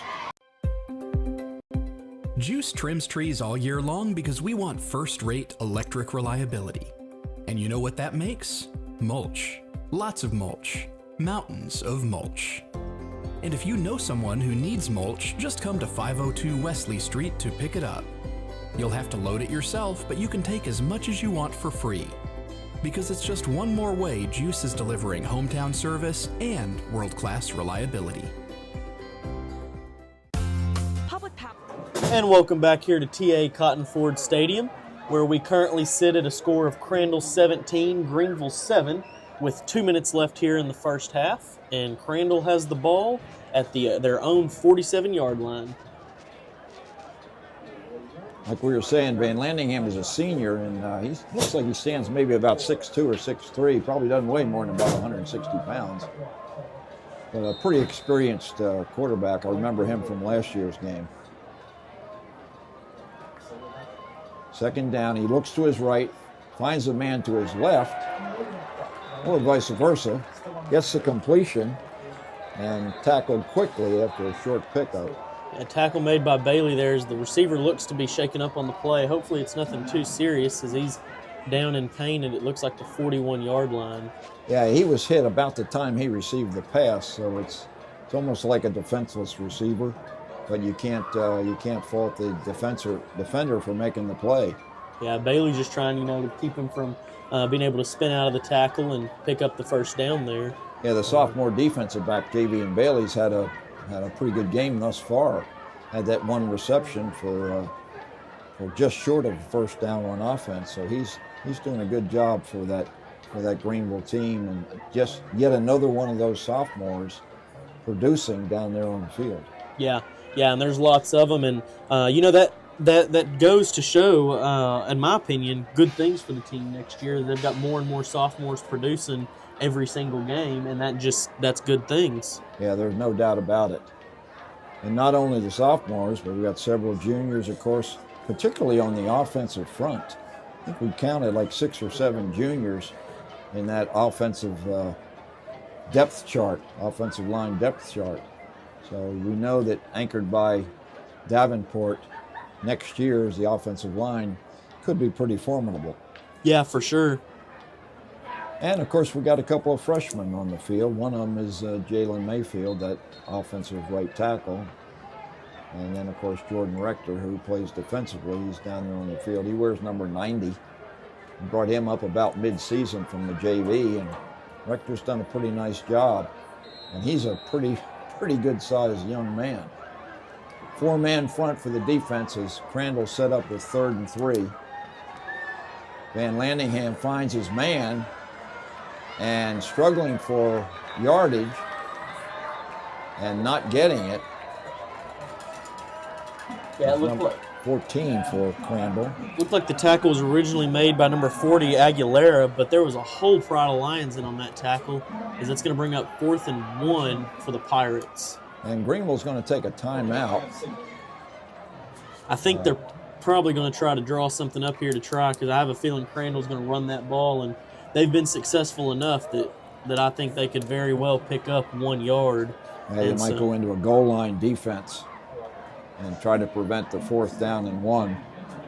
But you got to be careful doing that too, because all it would take is get one guy behind that line, and they got an open field to the end zone. Got a couple of youngsters on the field. Are they taking water out to the referees? I guess that's their trainers taking water to the referees. I was wondering what the heck they were doing out there. All right, 4th and a yard. The ball is spotted at the Greenville 49-yard line. A minute and 30 seconds remaining. Stacked behind Van Landingham as a running back. It's probably right. Big stop possibility for the Lions here. Van Landingham hands to his running back, and he's got the conversion. So the Crandall drive will continue.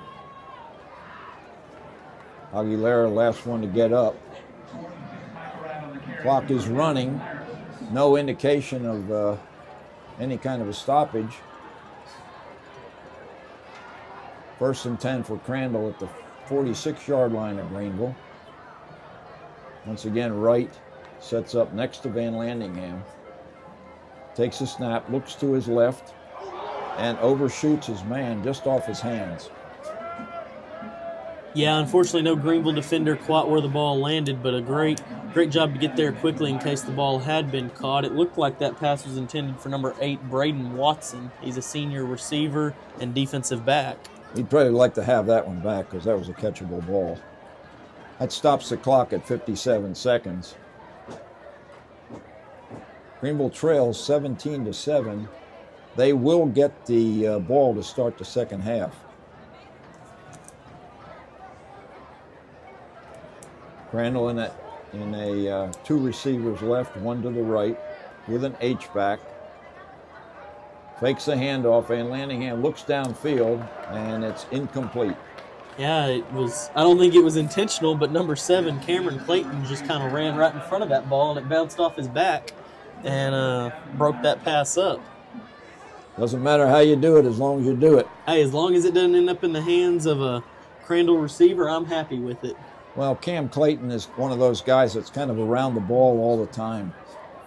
He makes a good play there to bring up 3rd and 10 for the Pirates, the black-shirted Pirates of Crandall. Van Landingham looks downfield, has his man. I think that might be Douglas. He's down at the 30-yard line of Greenville. Actually, number 2. King Franklin, a junior receiver for Crandall. Now there's a great football name right there, King Franklin. And a timeout on the field, probably taken by Crandall if I had to guess. Yeah, probably trying to conserve some clock here, get them a first down, fresh set of downs, and they're going to try to make something happen here and put it in the end zone. And if not, they've got enough timeouts left that they'll be able to take one to get their kicker set up. Yeah, I'm looking at the scoreboard. It looks like Crandall has 2 timeouts remaining, and the Lions have 1. What's going on around the district with scores, Bentley?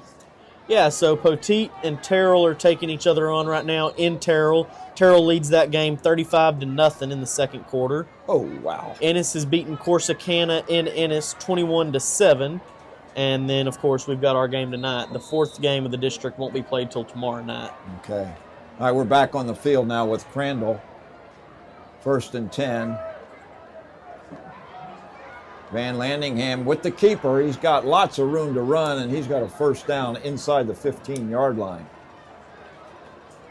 picked up 73 yards rushing last week, and he's got some pretty good wheels.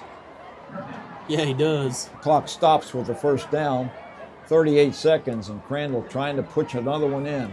There goes Van Landingham again. Lots of room to run, and he's down. He dodges a defender and steps into the end zone for a touchdown. And there's a flag on the play back there at the Greenville 13-yard line or so. Not sure if it was on Greenville or Crandall, but it was definitely after Van Landingham got into the end zone. Well, I'll tell you what, he had all kinds of room to run. And that penalty is going to go against Greenville for an unsportsmanlike conduct penalty. Not what Coach Collins wanted to see. And, of course, he didn't want to see Crandall score another touchdown with just 2 minutes left. They marched down the field closely on the legs of Van Landingham for a score. The extra point from carry-on will make it 24-7 with just 28 seconds remaining as Savage comes off the field, replaced by Brighton Young for this placement. Carry on with the attempt. Kick is up and good. And that's a different kicker out there this time, number 17, David Burgos Arizati. And he looks like he can't be much taller than about 5'5". Okay. Well, Coach Lewis getting some people into the game that, maybe don't typically have an opportunity. Gets his backup kicker in there, and the kid does a pretty nice job. Well, Arzati is a senior, and he was a captain, so who knows? Maybe he does a little bit more kicking than we realize. But he's a little fella. Yeah, both kickers are seniors, so they may have a significant void next year unless they've got somebody in the pipeline, because I'll tell you what, both those guys in particular, what we've seen so far from carry-on, both of them pretty darn good. The penalty now is going to bring the kickoff spot into Greenville territory at the 45-yard line. Just what carry-on needs, another 15 yards of help. He'll probably kick this one to the field house. I was going to say, instead of kicking it out of the back of the end zone this time, we'll kick it into the indoor facility over there. Yeah, the Greenville field house has a huge poster of a head of a lion, the Greenville Lions.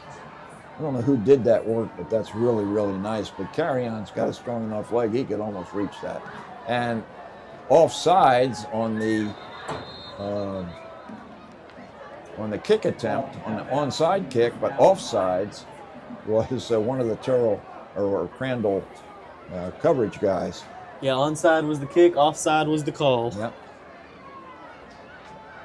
So I guess Greenville will just turn down that penalty and take the ball where it went out of bounds.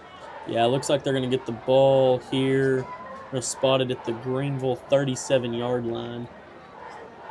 So do you take a chance on airing it out, or you just take your 24/7 deficit to the locker room with you?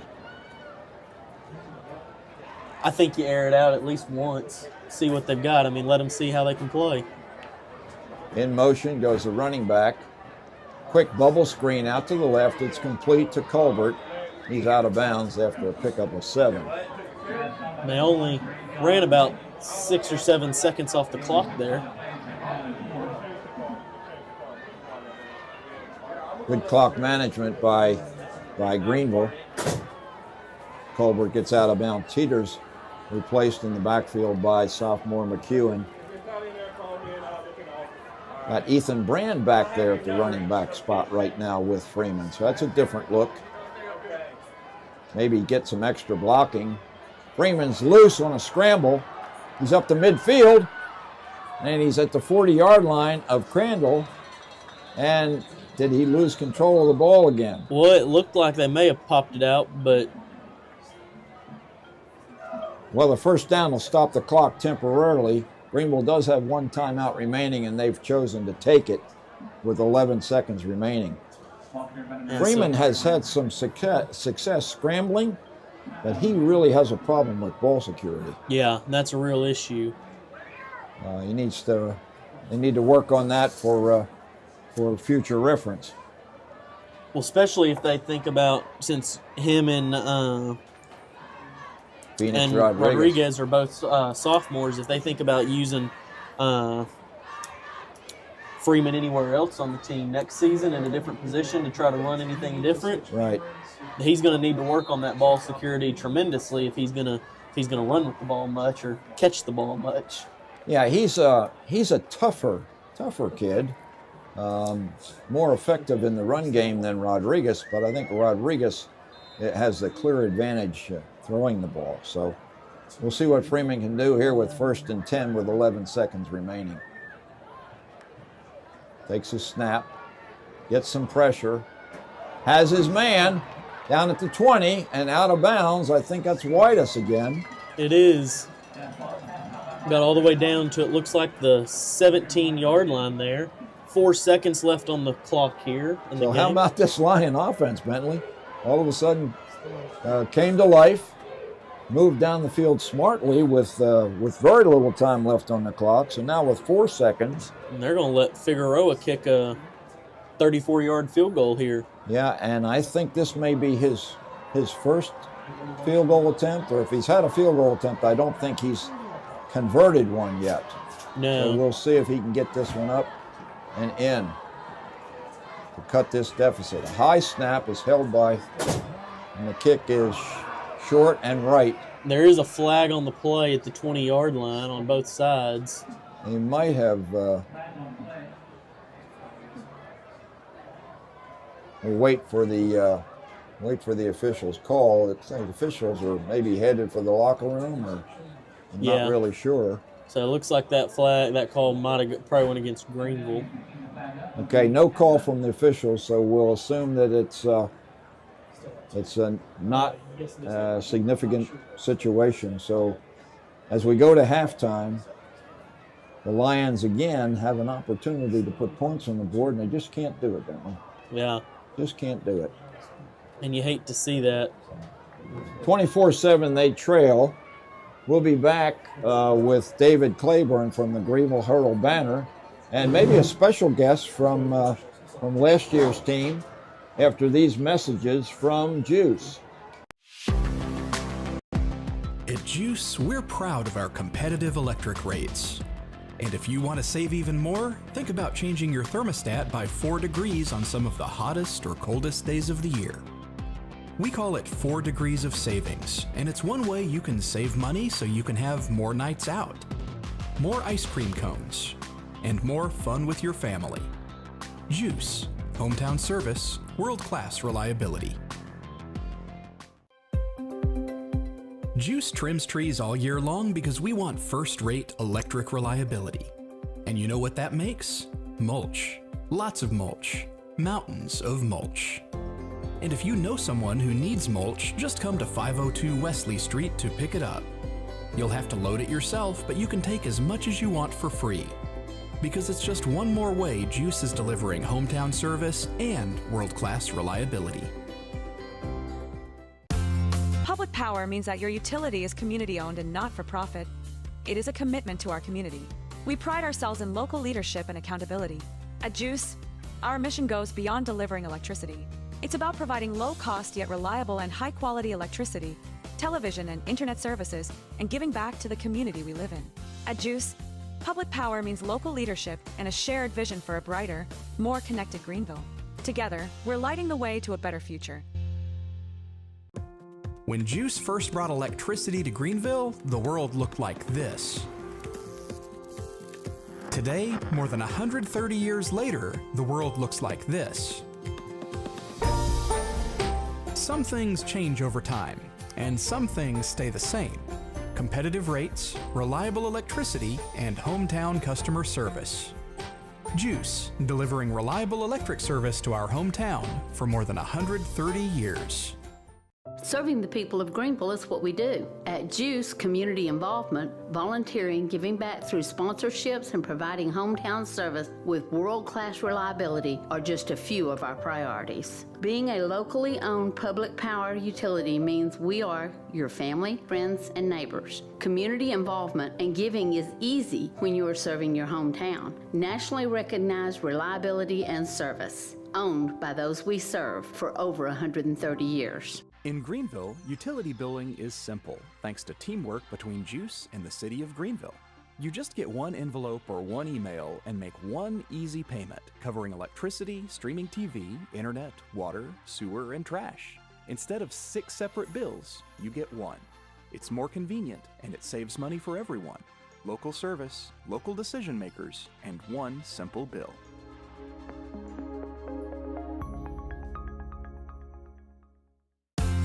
Hometown internet service and support that fits your budget. GEUS has you covered. Choose from 3 amazing packages. Need basic browsing? Try GEUS 50.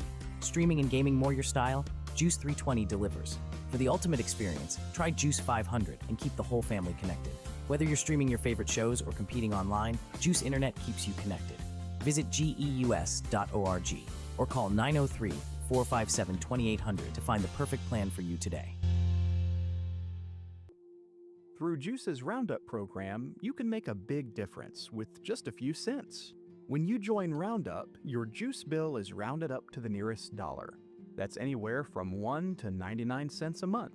Just spare change for you, but real help for someone else.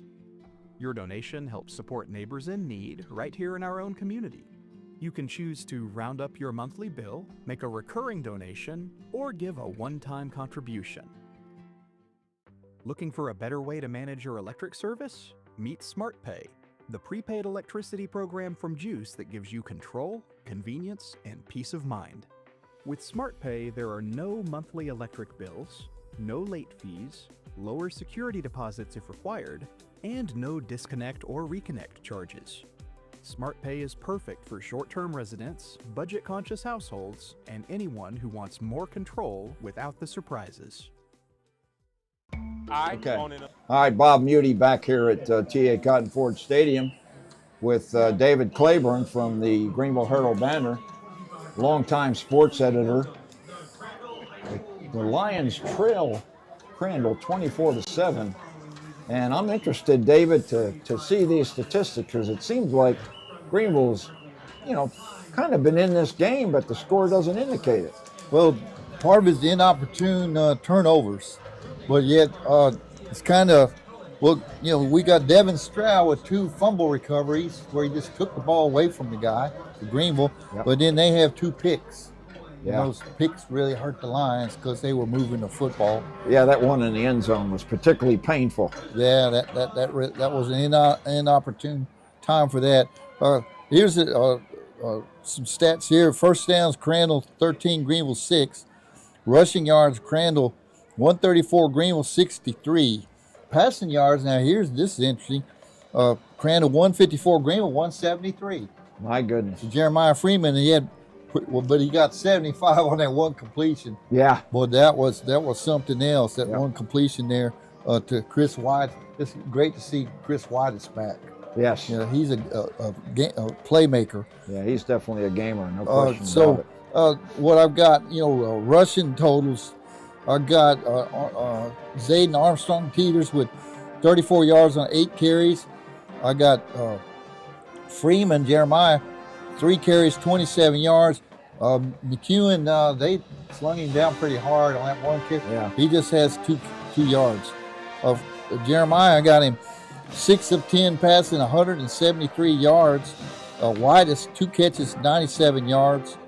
And then we also had Ethan Brand with that 69-yard completion that they didn't convert. Right. That hurt a lot. That really did.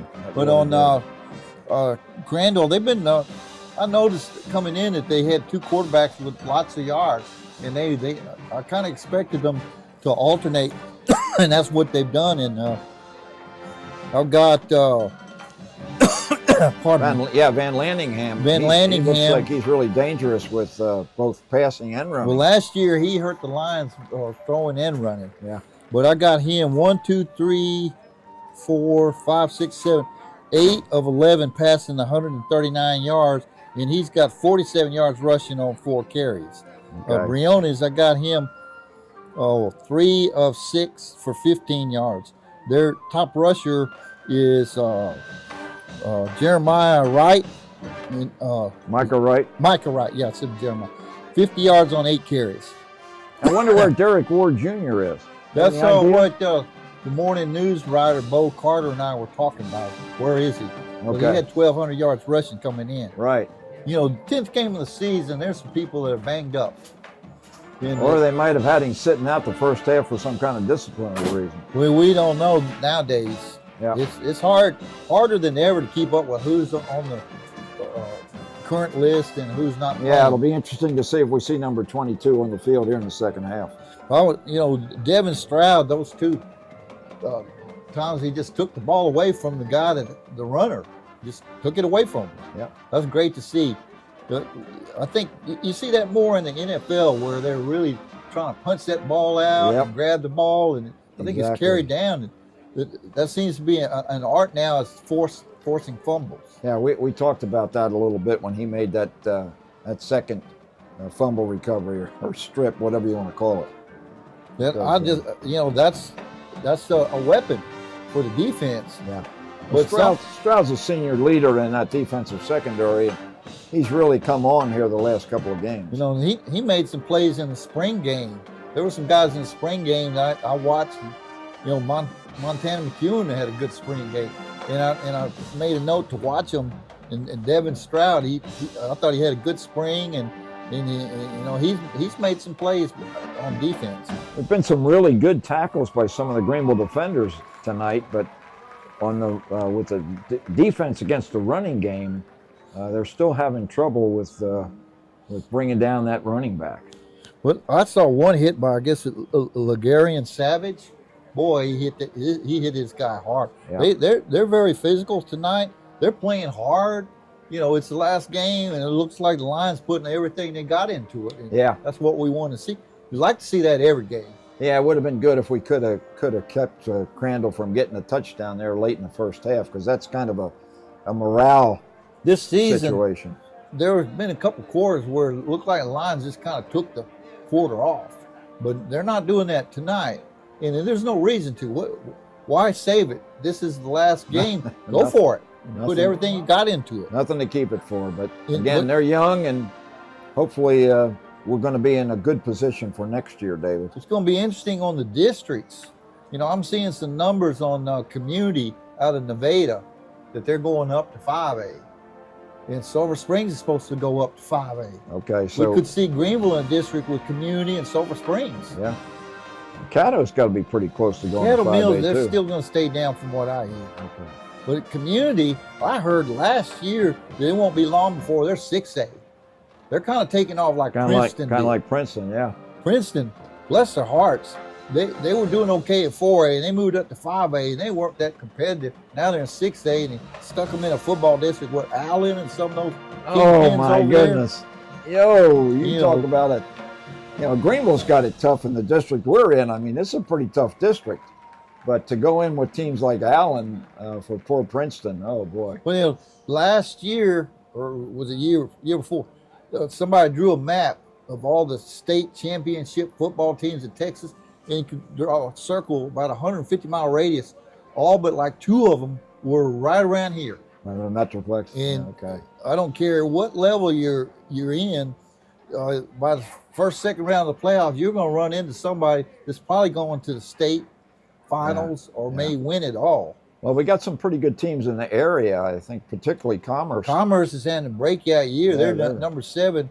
They got a quarterback, Aiden Brown, that's he's got pushing 1,000 yards passing, but he's over 1,000 yards rushing. Yeah. Yeah, and they've got a wideout, Malik Garcia. He's a premier athlete. He got 4th at state in the triple jump, but at region he jumped over 49 feet. So That you're caught going to my be busy. attention. You're going to be busy during the playoff season. Commerce, and I hope to get to the game. I'm planning to Wolf City and Alvord tomorrow night in Wolf City. Alvord's 9-0, leading the district, or at least they're undefeated in the district. Wolf City, Second, they give up right? a lot of points, but they score a lot of points. They lost last week to Tioga, 50-44. Yeah, that's a tough one. They got this running back, H.D. Davis. Yeah, he's a pretty good committed one. to Kansas State. Pretty good one. He had 503 yards in one game this season against Tom Bean. Well, look, we're glad you're back healthy. Thank you very much for taking the time to spend with us. I'm sure next season you'll be right there rooting on the Greenville Lions, and hopefully things will be a little bit better next year. There's always, that's the nice thing about football, there's always another game. There's always next year. All right, we'll be back after these messages from GEUS.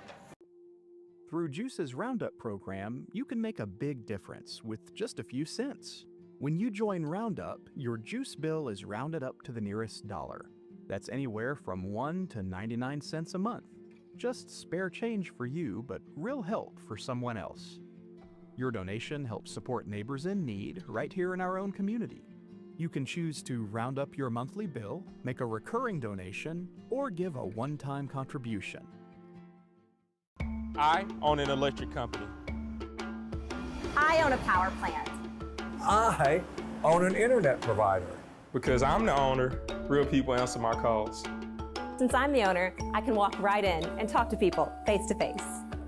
As an owner, a technician comes to my house to make sure my internet problem is fixed right. At GEUS, we treat you like you own the place because you do. GEUS, true local ownership. GEUS trims trees all year long because we want first-rate electric reliability. And you know what that makes? Mulch. Lots of mulch. Mountains of mulch. And if you know someone who needs mulch, just come to 502 Wesley Street to pick it up. You'll have to load it yourself, but you can take as much as you want for free. Because it's just one more way GEUS is delivering hometown service and world-class reliability. Introducing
Mr. Johnny. Here's a surprise message to the directors of the Flaming Sky. As the you for your wonderful performance this evening. The National Final would like to take a moment to thank our incredible directors, Mrs. Anderson and Lakeisha Barrett. Your guidance, patience, and passion have shaped not just our routine, but who we are as a team. Thank you for visiting us. We love you so much.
Switching out of halftime here.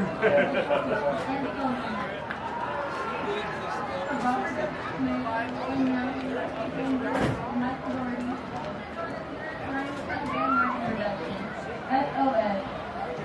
Senior announcer Emma Guetta signing out.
All right, we're ready to go here at TA Cotton Ford Stadium.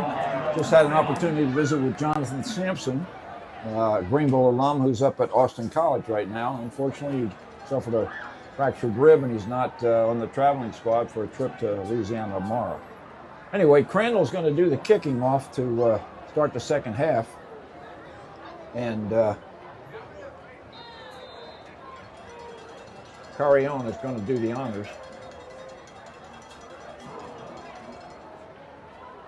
And the kick comes down, taken at the 15-yard line. I think that's Chris Whitus, who's up to the 25-yard line.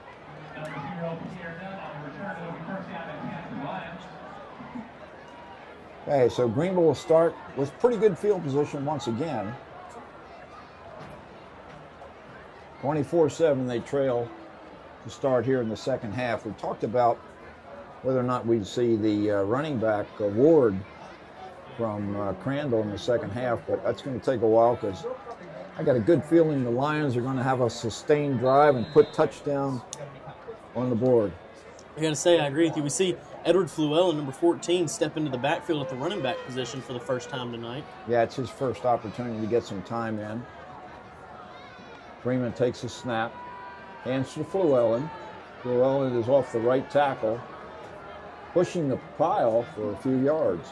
A solid pickup there. It looked like he got, we're going to call it 6 yards on the play. So bring up 2nd and 4 here for Greenville.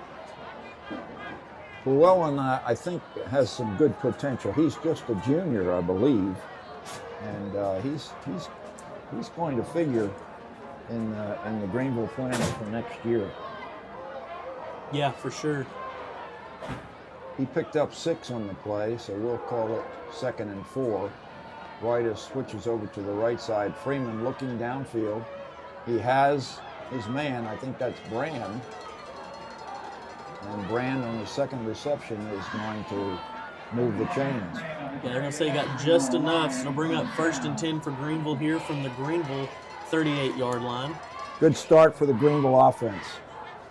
They've moved the ball. They've put lots of yardage on the ground, and they just haven't been able to punch things into the end zone as frequently as possible. 1st and 10 at the 38. Freeman with good protection. Now he's getting some pressure. He's rolling to his right, scrambling. There's a penalty on the play. That might be a hold to go against the Lions. Yeah, it definitely could be. That tackle was made there by number 99, Jay Caraway, for Crandall. Results in a loss. Let's see if Crandall will take the penalty.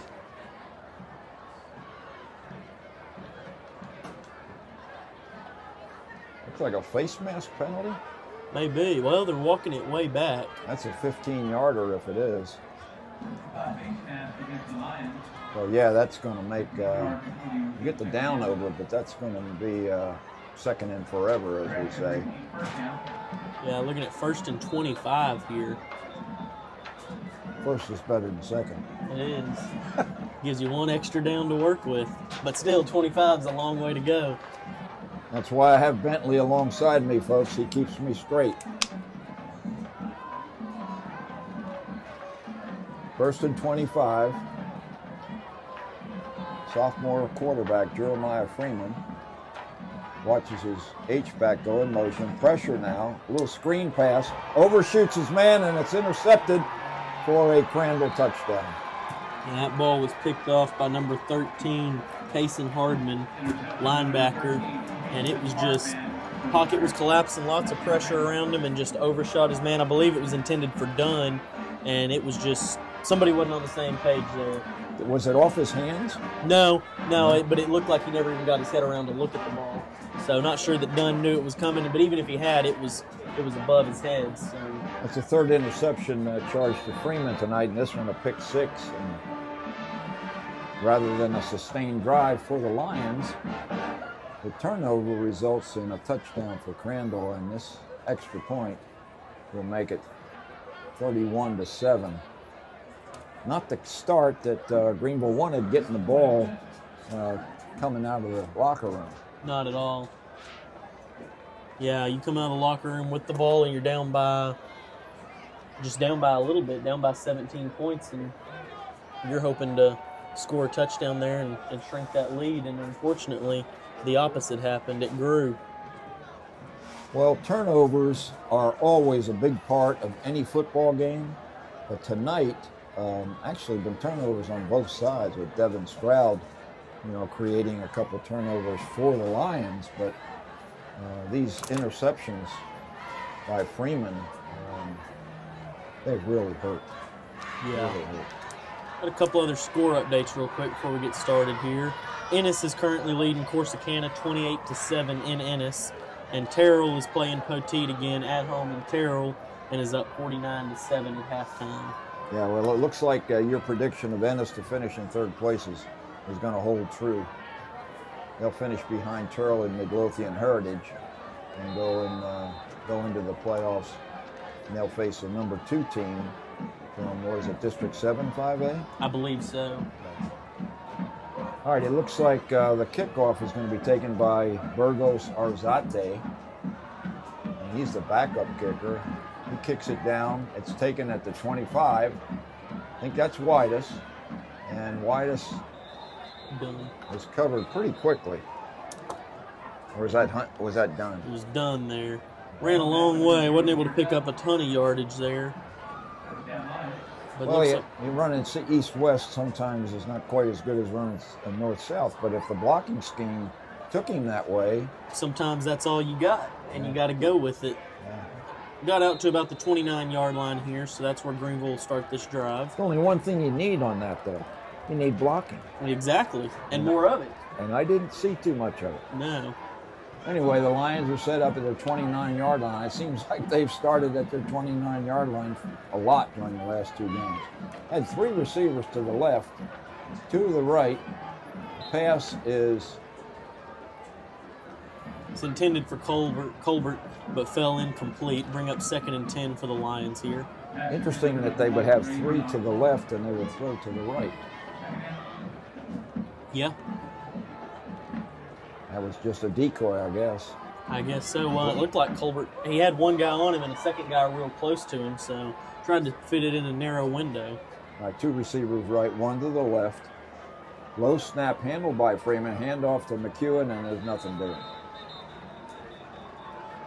Now, defensive line got through the line of scrimmage there quick. Going to say they tackled him for a loss. Bring up 3rd and 11 here for the Lions. Lion offense sputtering once again. Need a big play to kind of ignite the momentum for Greenville.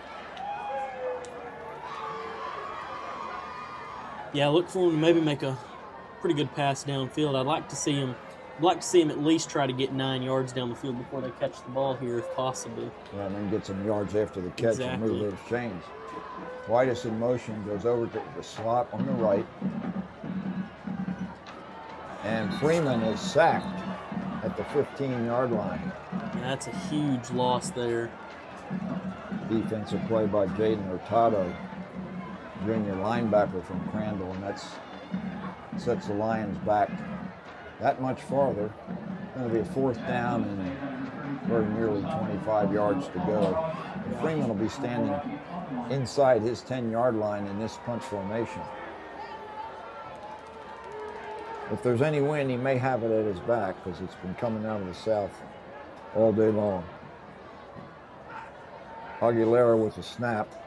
It's a low snap, handled like a shortstop by Freeman, and he rushes a kick. And it's a good rolling kick. And fortunately for Freeman, it stops at the 42-yard line of Crandall.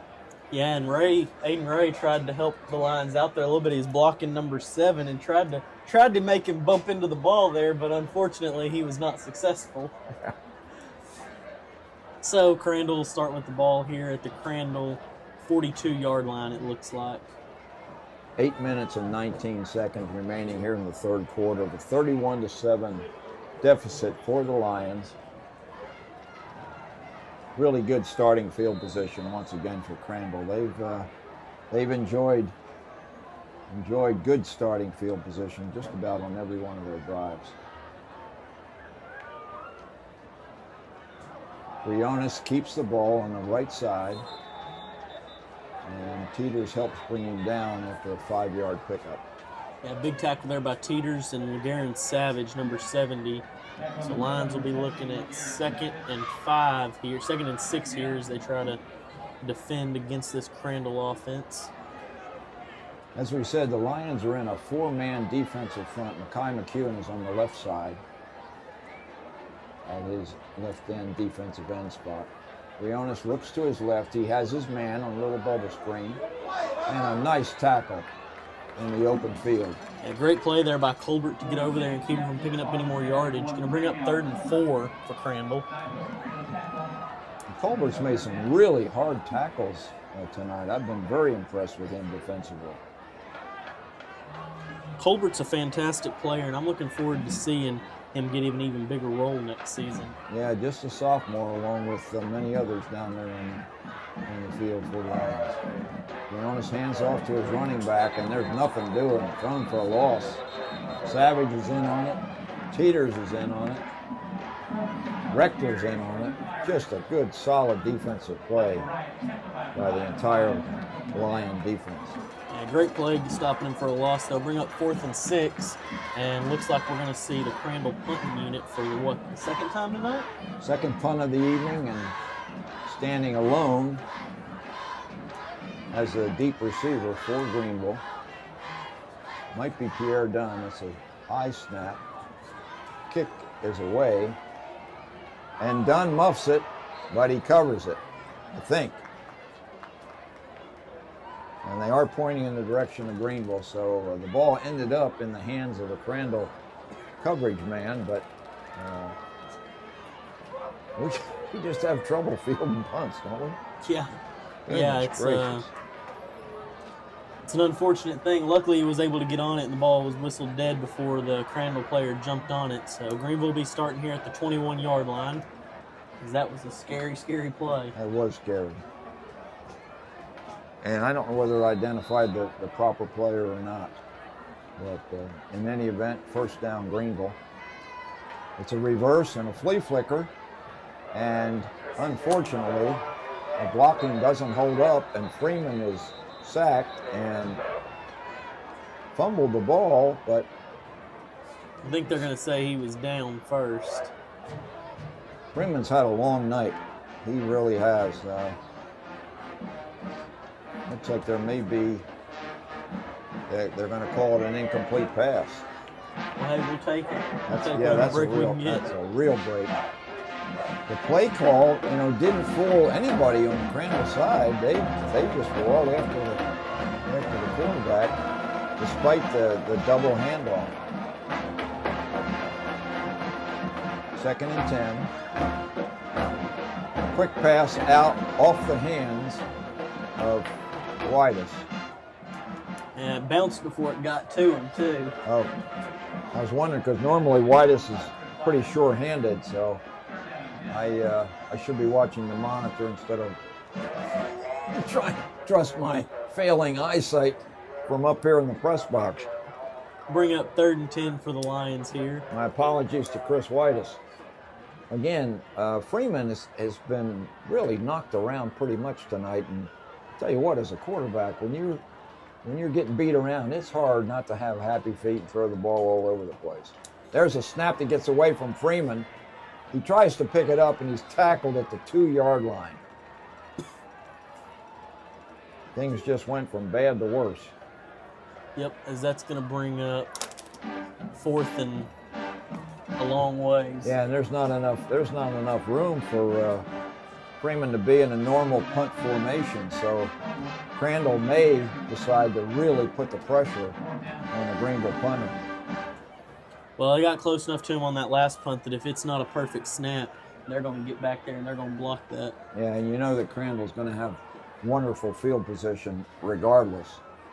Snap is a good one. They don't rush the kicker. They set up a return, and the ball bounces out of bounds about the Greenville 46-yard line. Pretty good punt by Freeman. Yeah, I was going to say, pretty good punt, all things considered, so. We'll take a short break, and we'll be back in 30 seconds. Through GEUS's Roundup program, you can make a big difference with just a few cents. When you join Roundup, your GEUS bill is rounded up to the nearest dollar. That's anywhere from 1 to 99 cents a month. Just spare change for you, but real help for someone else. Your donation helps support neighbors in need right here in our own community. You can choose to round up your monthly bill, make a recurring donation, or give a one-time contribution. Looking for a better... Crandall starts at the Greenville 45-yard line. It's a handoff to the running back, and he is stopped for no gain. Stroud, Clayton, and Montana McEwen all in on the tackle.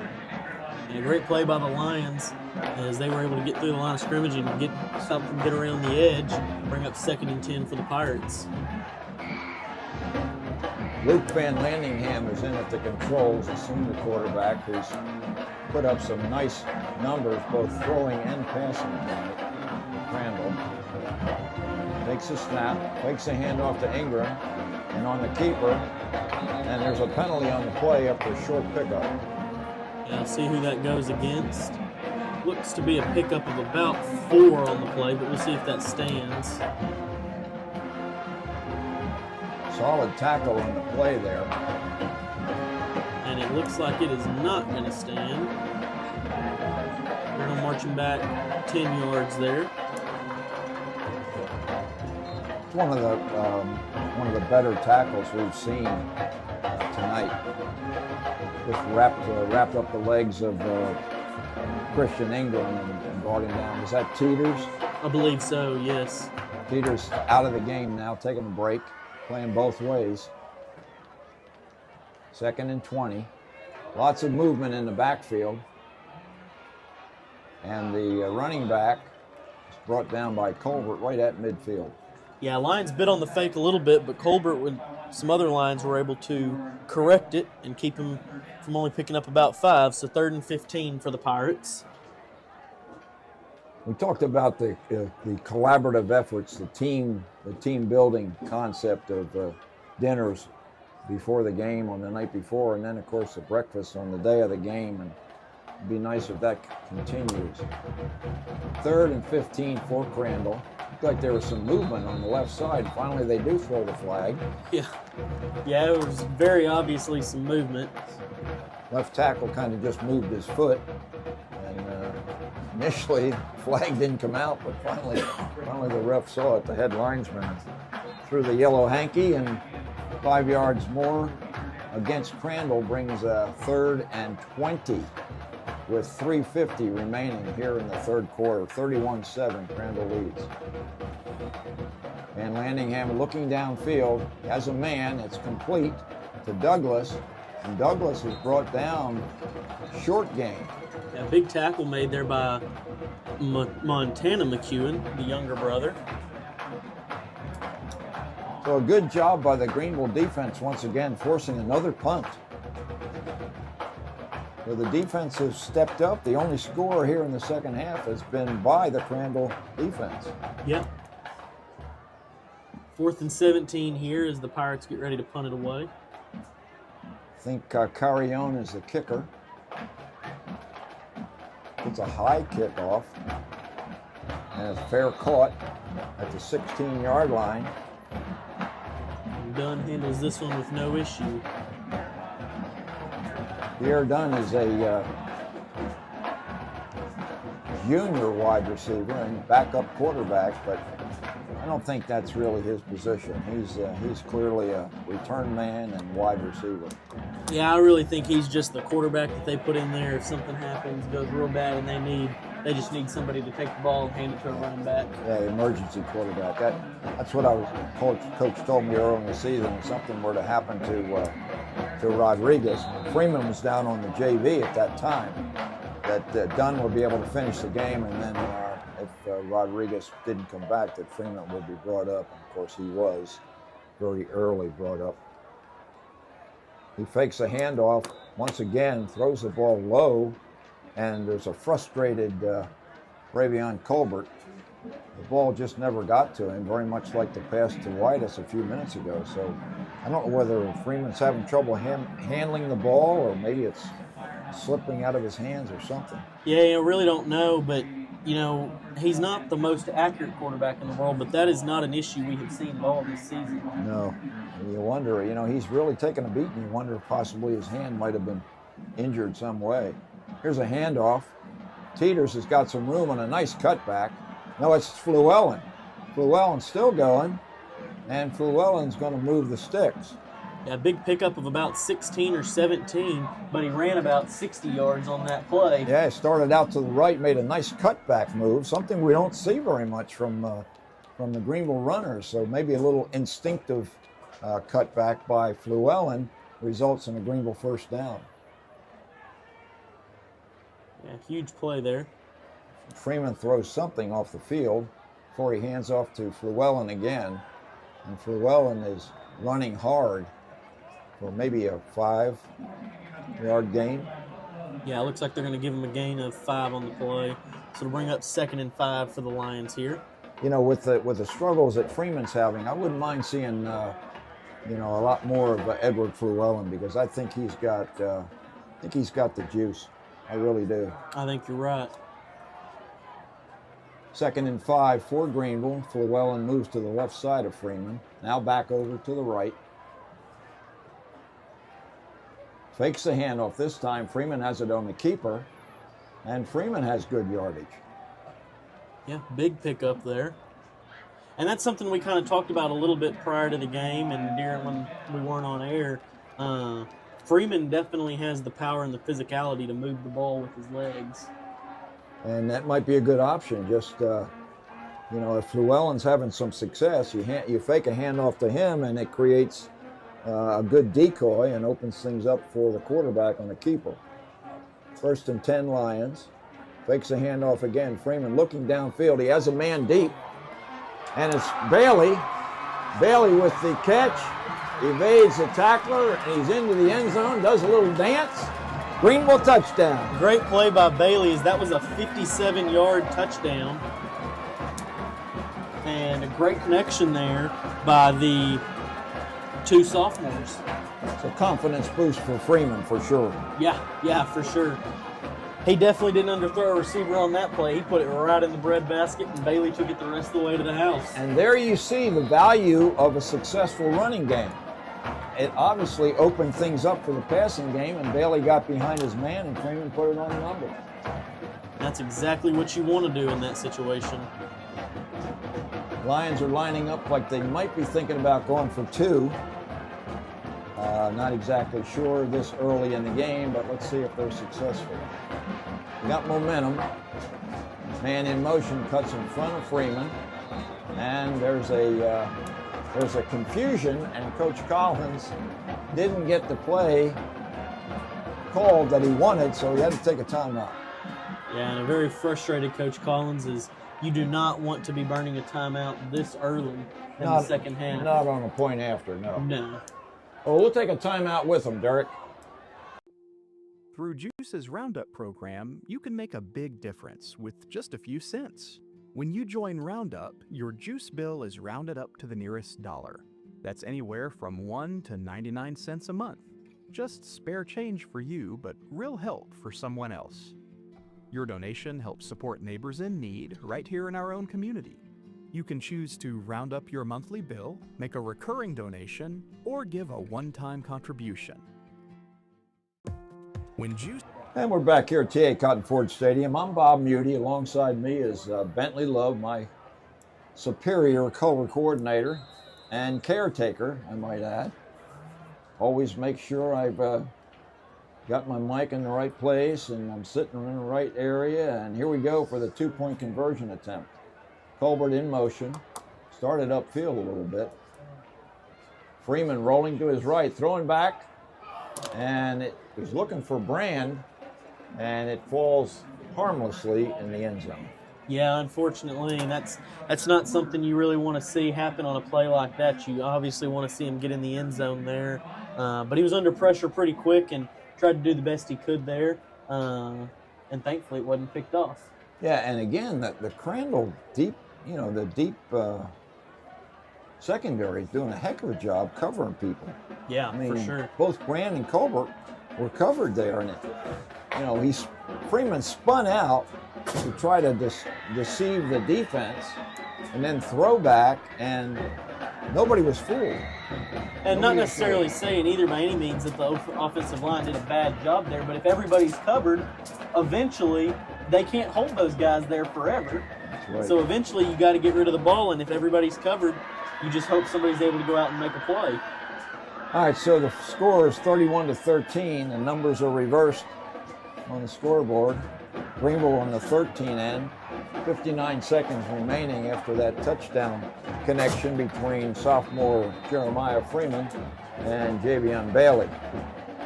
Nehemiah Figueroa, yet another one of how many underclassmen? 40. 40 underclassmen on the Greenville roster. Nehemiah Figueroa, another one of the sophomores, approaches. It's a short kick coming down at the 23-yard line. Looked like there was a fair catch called. The receiver's trying to run with it. That's Ashton Kelly, but the ref says, no, you can't do that, partner. You signal for the fair catch, you got to just stand right there. So that's what Crandall will take off. Not an inch more, not an inch less. That's your spot. So Crandall will be looking at the ball here at the 25-yard line, I believe. Yeah, he caught it somewhere in that area. When you set it down, as an official, you might as well set it on the yard marker. So, one of the 5-yard markers. That makes it easy for everybody to figure out, particularly guys like me who look down at the field and hope we see it right on one of those stripes. Briones in the lineup now, rolling to his right, and he picks up about 3 yards before he's run out of bounds by Teeters. Yeah, so solid little pickup there. That'll bring up 3rd and 7 for Crandall.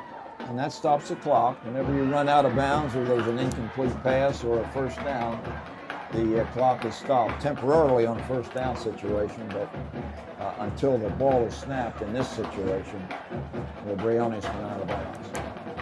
2nd down and 7 for Crandall. Hands off to the running back. And pretty good defense that time by Jordan Rector. Yeah, he was able to get through the line there, but there were lots of Lions waiting on him, and they stopped him after a gain of about 1, so it'll bring up 3rd and 6 here. Rector gets a tap on the helmet from Teeters, the leader of that defense from his linebacker spot. He's in there with Cam Clayton at the middle linebacker spot. Aguilera also in there. 4-man front. Makai McEwen moves to his right now on 3rd down. Douglas moves in motion. Briones looking downfield. Briones is under pressure, and Makai McEwen gets him for a sack.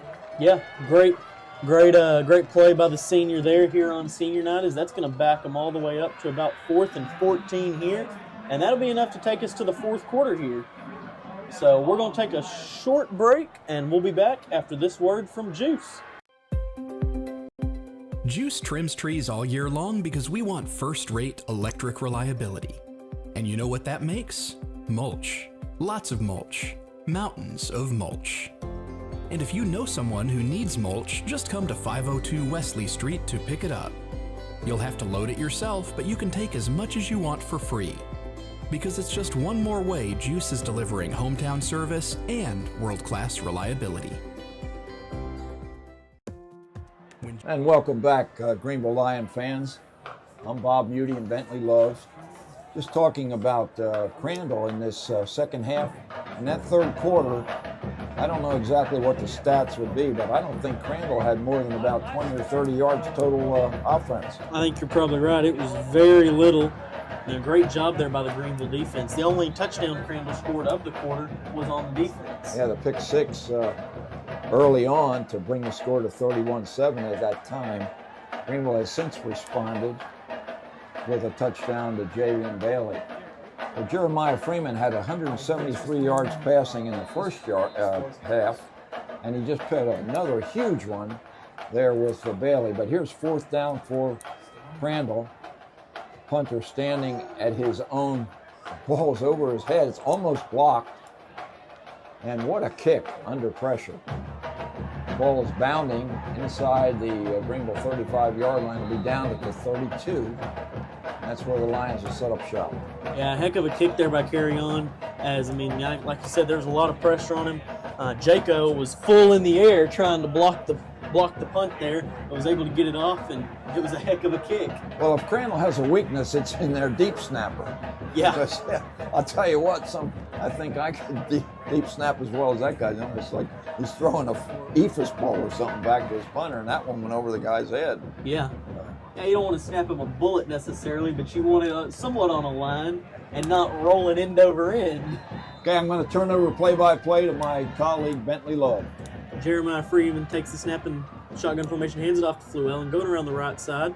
He's got a little bit of room before he's stopped here after a pickup of about 2, it looks like they're going to say. And Fluellen never stops. He's got a good motor. And he broke out of the pack after the whistle. Yeah, exactly. Once his legs start moving, they don't stop until he's on the ground. Edward Fluellen, junior running back, getting lots of playing time here in the second half. He does have a couple touchdowns to his credit during the season. Freeman takes the snap. He hands it off to Fluellen. Fluellen goes around the left side this time. He's got a little bit of room before being snatched and is taken down right at about the 38-yard line. Yeah, really solid tackle on that play, one-on-one. And the left side just not able to move those Crandall defenders far enough back for Fluellen to get something going. So Fluellen talking to his linemen as they're looking at a 3rd and 3 here. Stands back at about the 34-yard line. Maybe 4 down territory, Bentley. Rough snap. He picks it up. He's under a little bit of pressure. He's rolling to his right. He looks. He's got Fluellen. Hits him right in the hands, but unfortunately Fluellen's not able to come down with it. I was a little bit behind him, Bentley, with the throw in Fluellen's defense, but as I interrupted you, I think maybe this is going to be 4 down territory. If it's not, it should be. I think so. You know, you're 3 yards away. You're down by about 18 points or so. You need something to happen here, and I think they should go for it. And it looks like they probably will. Yeah, the bad snap was really instrumental in that play not being successful. 2 receivers to the right, 1 to the left. Brandon is H-back position, puts Whitus in motion. Freeman takes the snap. He's looking to his left. He's under pressure, but he's got Fluellen, but the ball falls incomplete as Freeman was popped on the play. And that's going to be a turnover on downs as Crandall will take the ball here at the Greenville 39-yard line. Yeah, that defensive pressure is just too much for Freeman to be able to complete that pass. It's unfortunate, too, because Fluellen was wide open. Yeah, if they'd been able to hit him in stride, Fluellen would have gotten at least 20 or 30 yards on that play, maybe taking it all the way. So we're going to get another look here at the Crandall offense. It looks like it'll be led this time by number 15, Van Landingham. And he's been the horse for Crandall so far, Bentley. Takes the snap, fakes the handoff to his running back. He goes to the right himself. He gets a little bit of yardage before being tackled down. Once again, Teeters and Savage in on the play defensively. 2 of the real stalwarts in this Greenville defensive team. Yeah, so Van Landingham and his offense will be looking at a 2nd and 7 here. Stands at the 41-yard line, takes the snap, hands it off to his running back. Got a little bit of room, and he's tackled there. That was Micah Wright on the carry. Again, Cam Clayton and Teeters in on lots of plays here from their middle linebacker spot, and that's really the way it should be because the guys up front are supposed to control the offensive linemen and allow the linebackers to make the tackle. Exactly. 3rd and 4 here for Crandall. Van Landingham takes the snap. Oh, he gets Greenville jump as the play is blown dead.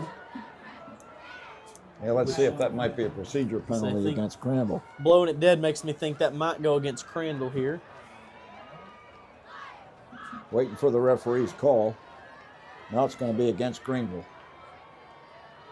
Encroachment. They don't call it offsides anymore. It's encroachment. Maybe. That'll bring up 1st and 10 for Crandall here from the Greenville 28-yard line. Either way, it's 5 yards, right? Exactly. It doesn't matter what they want to call it. It's 5 yards regardless. Van Landingham standing at the 33. Got 2 receivers to the left. Takes the snap, hands it off to his running back. It's Wright, and Wright is stopped for virtually no gain. Big Makai McEwen from his defensive end spot just put the quietus on that one. And McEwen said, "Sir, this is a no-pass zone. I'm not letting that slide." No run zone. There you go. Okay. No fly zone. Yeah. Okay. So Van Landingham and his offense will do it over here again. 2nd and 10. Still haven't seen Derek Ward Jr., so for some reason or another, he has not played tonight. Takes the snap, rolls to his right. He's got some room, got a couple blockers here. He's got a lot of room now. And he tries to run over Colbert, but unsuccessful. Although it looks like he might have had enough to pick up the yardage, but it looks like he might have been hurt on the play. Yeah, he might have taken one in the midsection there from Colbert and got knocked out of bounds. Well, he takes his helmet off. Hopefully it's nothing too serious, but they do have Briones, who will be stepping in, that we've seen some tonight. That's another good defensive play by Bravion Colbert. I don't know how many times we've called his name tonight defensively, but he's laying some lumber out there. Yeah, he really is. Colbert's been making plays on all sides of the ball, and the Lions have been a little bit better for it tonight. See Cash Garcia in there at the defensive line spot now. Briones takes the snap, hands it off to his running back. I believe that's Wright. Wright's got a little bit of room, but is quickly tackled. Excuse me. That was Christian Ingram, number 45. Guess who on the tackle? I'm going to guess Colbert. Good guess. Put Jaco into the game to give Colbert a rest. Colbert plays wide receiver a lot of the time on offense, and he's been pretty much a staple on defense tonight, coming up with several really good plays.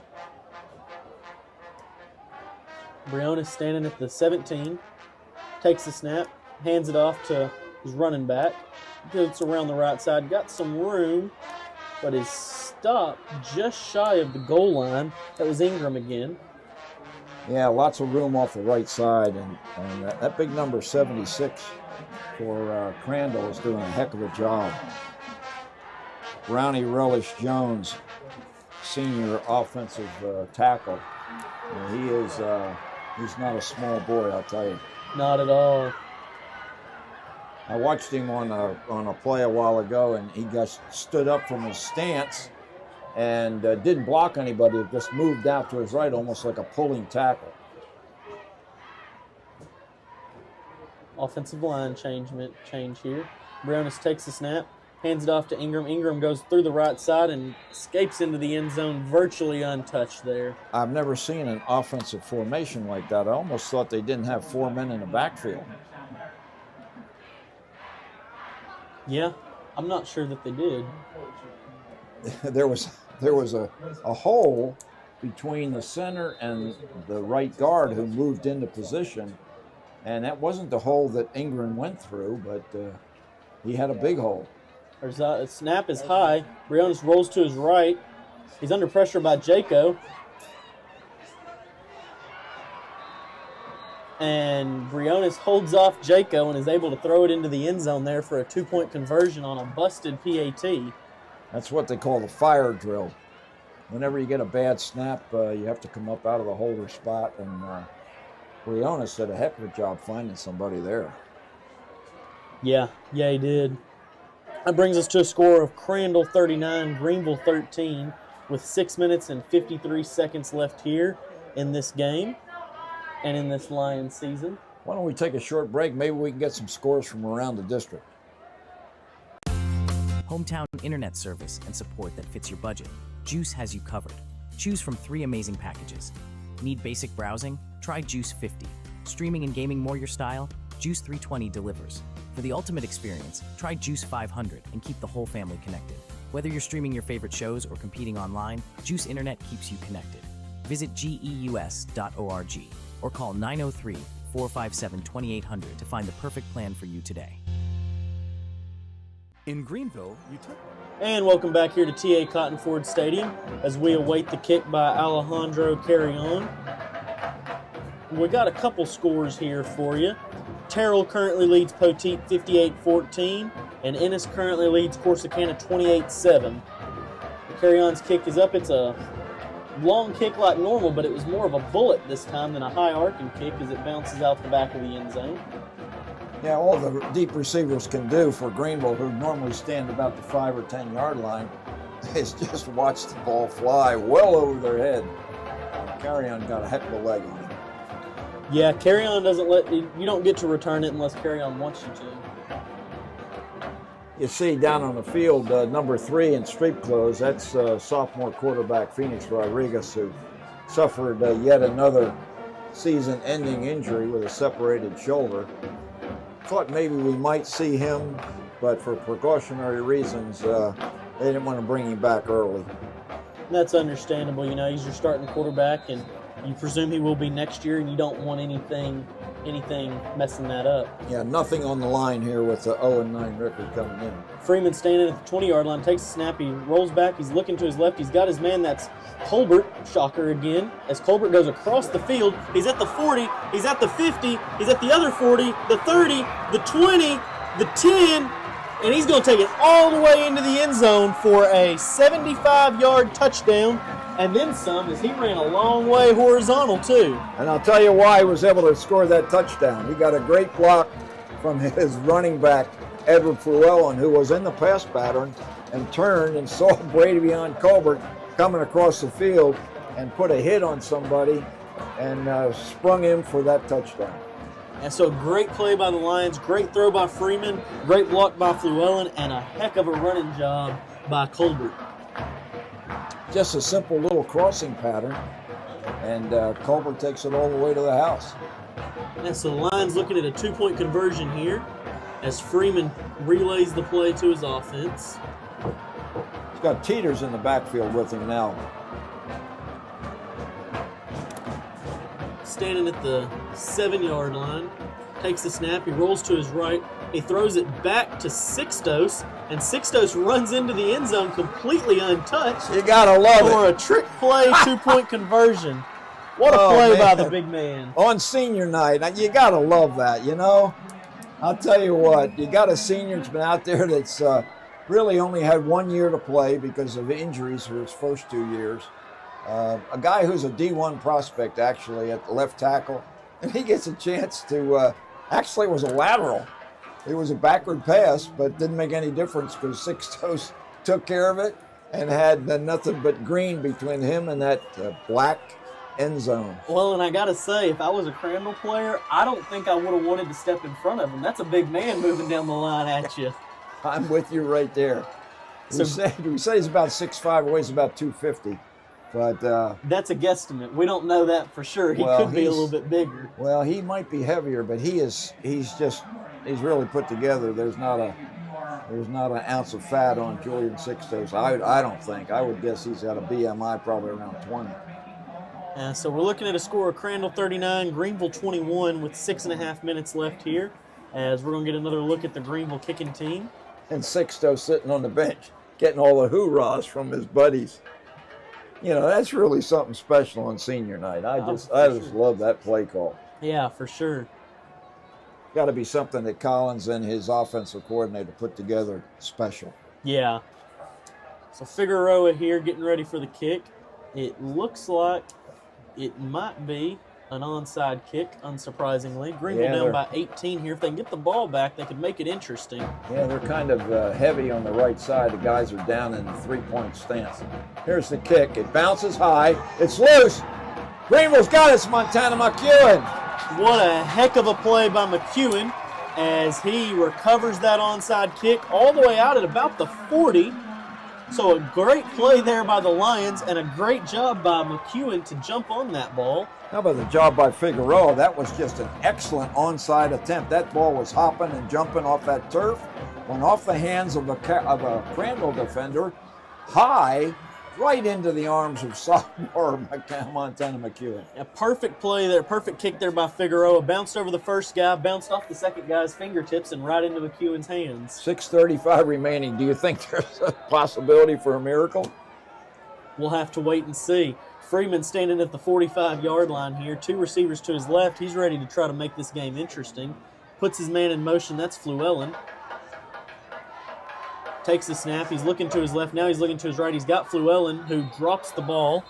And he did not make a move there, so that will be incomplete. Yeah, that was a screen pass, and it was just as well that Fluellen didn't catch that one because there were 2 Crandall defenders who read that play very well. Yeah, so to bring up 2nd and 10 here. I don't know how the blocking scheme was supposed to set up for that, but the offensive line never got out in front of Fluellen. No. 2nd and 10 for the Lions here. Freeman, of course, joined in the backfield by Fluellen. Takes the snap, fakes the handoff to Fluellen. He's looking to his left this time. He's got a lot of time back here. He's running now. He's under some pressure. He throws the ball away as he had quite a bit of time there at first, but it evaporated quickly.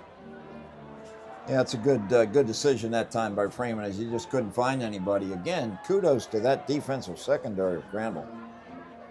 Yeah, if there's nobody open to throw the ball to, that's the best course of action there. He might have been looking for Isaac Howard, the sophomore wide receiver, on a deep crossing pattern. So Freeman back at the 45 again. 2 receivers to the right, 1 to the left. Brandon the H-back position. Takes the snap. He bobbles it a little bit, recovers it. He's looking downfield, and he throws it. It's intended for Whitus, but it's picked off as it was short. That was picked off there by number 26, David Davis. And that's the last thing you want to happen there. Well, Freeman just trying to make something happen, and unfortunately results in the fourth pick by the Crandall secondary. So I'll tell you what, Crandall is, they haven't done much offensively here in the second half other than that touchdown a few minutes ago for Ingram. But defensively, their secondary has just been dynamite tonight. Yeah, they really have. And they've had a few picks, but it's been even more so when they're not picking it off. They're just making sure nobody else is getting open. And that's unfortunate after a great onside kick recovery. Barones takes the snap, hands it off to his running back. I believe that might be Ingram, but not 100% sure, as he is stopped for a loss there. Yeah, good play by Eddie Nepian there from his linebacker spot. Yeah, so pickup, they're going to call it no gain, bring up 2nd and 10 for the Pirates. Nepian, one of the 15 seniors that was honored tonight here at senior night at T.A. Cotton Ford Stadium. Barones looking to the sideline to get the play. Relays it to his lineman. Steps back to about the 14-yard line. Receiver split each way. Takes the snap. Hands it off to his man. That's Ingram. Ingram goes around the right side and he tries to break a tackle, but Colbert says, no, I'm going to grab you by the ankles and we're going to stop you right here. And Colbert came all the way from his free safety position to make that play. So he's reading the play and reacting really, really well tonight. Yeah, and that's great there. If Colbert hadn't been there, who knows, he might would have picked up at least 7 or 8 yards, but he kept it to a 2-yard gain here, so it'll bring up 3rd and 10 for the Pirates. Ravion Colbert's not a big guy either, Bentley. I'm guessing he's maybe 160 pounds. I think you're probably right. He can't be that big, but he plays a lot bigger than what he actually is. And I was watching the defensive setup, too, and I'm looking at Cam Clayton. He's about the same physique that Colbert has, and he's playing middle linebacker. I mean, the guy's got to be 150 pounds. And he's young.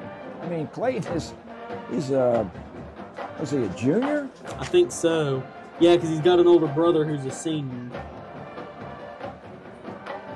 Cam Clayton, younger brother of Trenton Clayton. Barones standing at the 15. He's got 2 guys to the right, and he's got a running back in the backfield with him, probably Ingram. Barones takes the snap, hands it off to Ingram. Ingram goes to the right side and is tackled after a decent gain there. Very interesting defensive setup. The three-man defensive line were really split. The splits were really huge, and Ingram was able to take advantage of that.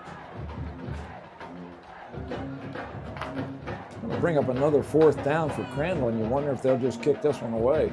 Yeah, it looks like Greenville's going to go ahead and burn their final timeout there. They're just trying to keep as much time on the clock here, because if Crandall chooses to punt and they're able to make something happen here, Greenville puts one in the end zone with, we'll say, 4.5 minutes left. The game could be pretty interesting.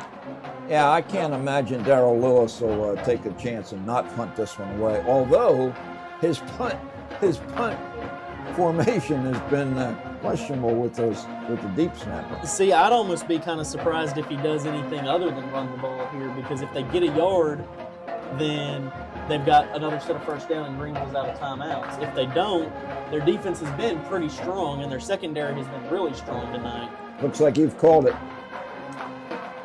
Moronis standing at the 22-yard line. 2 receivers to the right, tries to get a guy to jump. And they're burning the play clock, which doesn't necessarily make a ton of sense, seeing how the game clock's not running. Good point. I guess maybe they were just going to try to get him to jump off sides, as I'm not sure that was even Baronis out there. I kind of think that might have been Carlton Lewis, number 12, a sophomore quarterback and kicker. They might have been lining up for a short punt. Could be. Regardless, I think they were just trying to get Greenville to jump off sides there as they go ahead and burn a timeout here. So Greenville has used their full complement of timeouts, trying to create a turnover on downs here, get that ball back to the offense, and see if that sophomore-laden offensive team can do anything.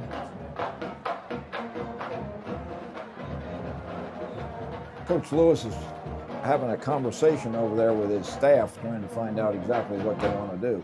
Crandall is in position to possibly make the playoffs with a victory tonight. Corsicana is getting beat, so they would secure the 4th spot in the District 6-5A Division II playoff. Yeah, and Bob, I do have to say, though, I think Crandall's going to the playoffs tonight regardless of this game, as Corsicana's currently losing to Ennis 42-7. Yep. Wright and Young into the defensive line for Collins. Coach Collins not happy with something the officials just told him. And apparently they've penalized Greenville, and that's going to result in a first down for Crandall. So I don't know exactly what happened there. Well, I saw a guy on Greenville's defensive line. It looked like he jumped.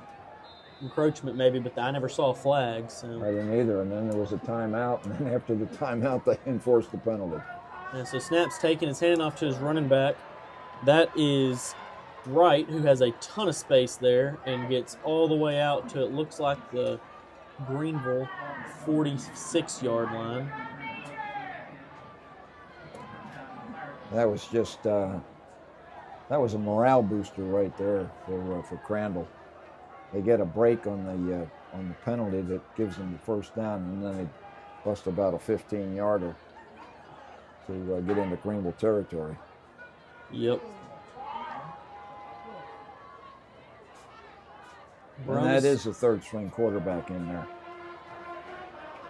He takes the snap, hands it off to his running back. It's Wright again, who is stopped right at about the 42-yard line. Wright and Young actually pushing the running back toward the Crandall goal line. Yes, that is number 12, Carlton Lewis, sophomore quarterback in there. See Trenton Clayton in there at the right defensive end spot, next to Brighton Young. Rector and Mackay McEwen make up the rest of that 4-man defensive front. Teeters and Nepean at the linebacker spots. Lewis standing at the 48-yard line. Takes the snap, hands off to his running back. It's Wright again. Nope, excuse me. Yes, it's Wright again. He really did a good job of weaving his way through the potential tacklers before Nepean was able to bring him down, but not before he got a first down. Yeah. So it'll be 1st and 10 for Corsicana here from the Greenville 32-yard line. I don't see Cam Clayton in the defensive lineup right now. No. Maybe his brother Trenton has taken his spot because he's in there, but now he's at a defensive line spot as we see Figueroa on the sideline. Lewis takes snap, hands it off to Ingram again. Ingram tries to go around the right side, but is quickly tackled for a loss there. Number 33, the senior, Mekhi McEwen. Yeah, he just came from his defensive end spot and just ran down the running back. Mekhi McEwen, one of the senior leaders on this team that we mentioned early in the introduction, pointed out by Coach Collins to be one of the real hard workers on this Greenville Lions roster. Yeah, for sure, and you see it every down that he's out there. Right at about 2.5 minutes left here in the game. Lewis ready to take the snap. Takes snap, it's a little high. Hands it off to Ingram. Ingram goes around the right side. He's got some room, but not enough quite to pick up the first down, as he's going to be tackled at the 25-yard line, and that'll bring up a 3rd and 3. I think Tolbert got just enough of him to get him to stumble and hit the turf. Mekhi McEwen leaves the game with what looks to be maybe a slight lower leg injury, but he runs off, so he's probably all good. Hopefully maybe just a cramp. Yeah, Julius Ibarra, a junior defensive tackle, getting a chance to, I think, maybe a first time for tonight. And that'll take us right down to 2 minutes here, as that's the 2-minute timeout, and we're going to take a short timeout with them. We'll be back after this word from GEUS. GEUS trims trees all year long because we want first-rate electric reliability. And you know what that makes? Mulch. Lots of mulch. Mountains of mulch. And if you know someone who needs mulch, just come to 502 Wesley Street to pick it up. You'll have to load it yourself, but you can take as much as you want for free. Because it's just one more way GEUS is delivering hometown service and world-class reliability. Through GEUS's Roundup program, you can make a big difference with just a few cents. When you join Roundup, your GEUS bill is rounded up to the nearest dollar. That's anywhere from 1 to 99 cents a month. Just spare change for you, but real help for someone else. Your donation helps support neighbors in need right here in our own community. You can choose to round up your monthly bill, make a recurring donation, or give a one-time contribution. When GEUS And Lewis takes the snap, hands it off to Ingram. Ingram going around the right side. He's got a lot of room to run, and he's going to go into the end zone there nearly untouched, as Armstrong Teeters was the last one nearby. It's got to be deflating to this, particularly here in the second half. But, I mean, I don't think anybody touched Ingram that time. No. Credit the guys up front for Crandall, but, I mean, goodness. Arzate on for the kick. His kick is up, and it's good, making the score Crandall 46, Greenville 21, with 1 minute and 53 seconds left on the season. Well, Greenville's had trouble all year long with large deficits. The closest game, I guess, was against Ennis, 24-8. And that was a game that you and Archer called while I was up in Arkansas. But they've just given up lots of points this year. Really have.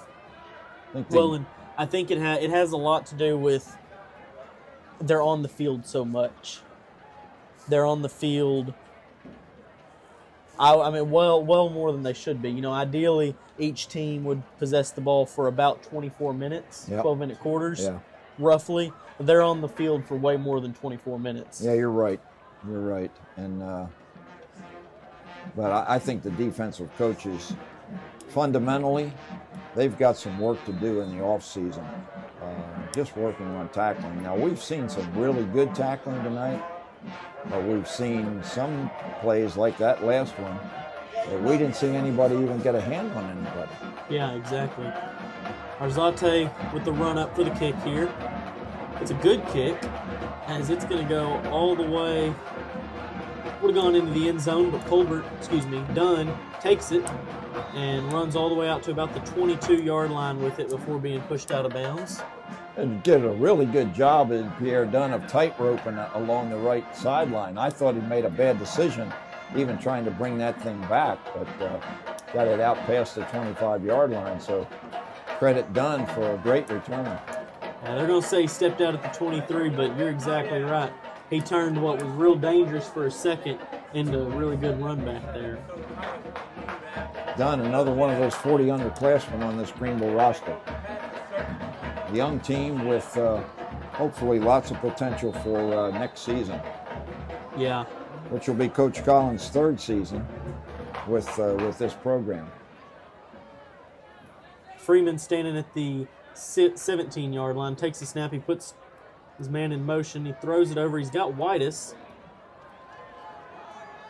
And Whitus is tackled after a pickup of maybe 2 there. Yeah, too many big eaters standing and not blocking anybody. The guys up front clearly didn't do the job on that particular play, and the receiver had no option, no place to go. Yeah, no, you're exactly right. No, I don't know whether it's a breakdown in the play calling or nobody understands their role, but just didn't execute. Ball spotted at the 25-yard line. Freeman puts Brandon in motion. Guy to his left, guy to his right, takes the snap. He drops it back to his receiver. It's Bailey, who was going to throw it downfield, but dropped the ball and picked it up and was tackled for a big loss back there. And the Greenville coaches just can't believe it. They just can't believe it. They had it set up for the double pass, and McEwen was downfield. And you got to catch the ball first before you can throw it. Exactly what they tell the receivers: catch it before you run with it. We'll catch it before you throw it. And let's give credit to the Greenville coaching staff for making a call like that. And again, execution. They just can't execute the play call. Freeman takes the snap, hands it off to his running back at ZAT. Armstrong Teeters gets around the edge. He tries to make a jump there, but is tackled as there is less than 10 seconds left on the game clock, and I believe that play is going to bring us to a close on this season. As the clock hits 0, the teams line up to shake hands at the 50-yard line. Well, folks, that's the perfect season. Unfortunately, we're on 0-10. Last season for Coach Collins was 1-9. So we didn't see the improvement that I'm sure Coach Collins wanted.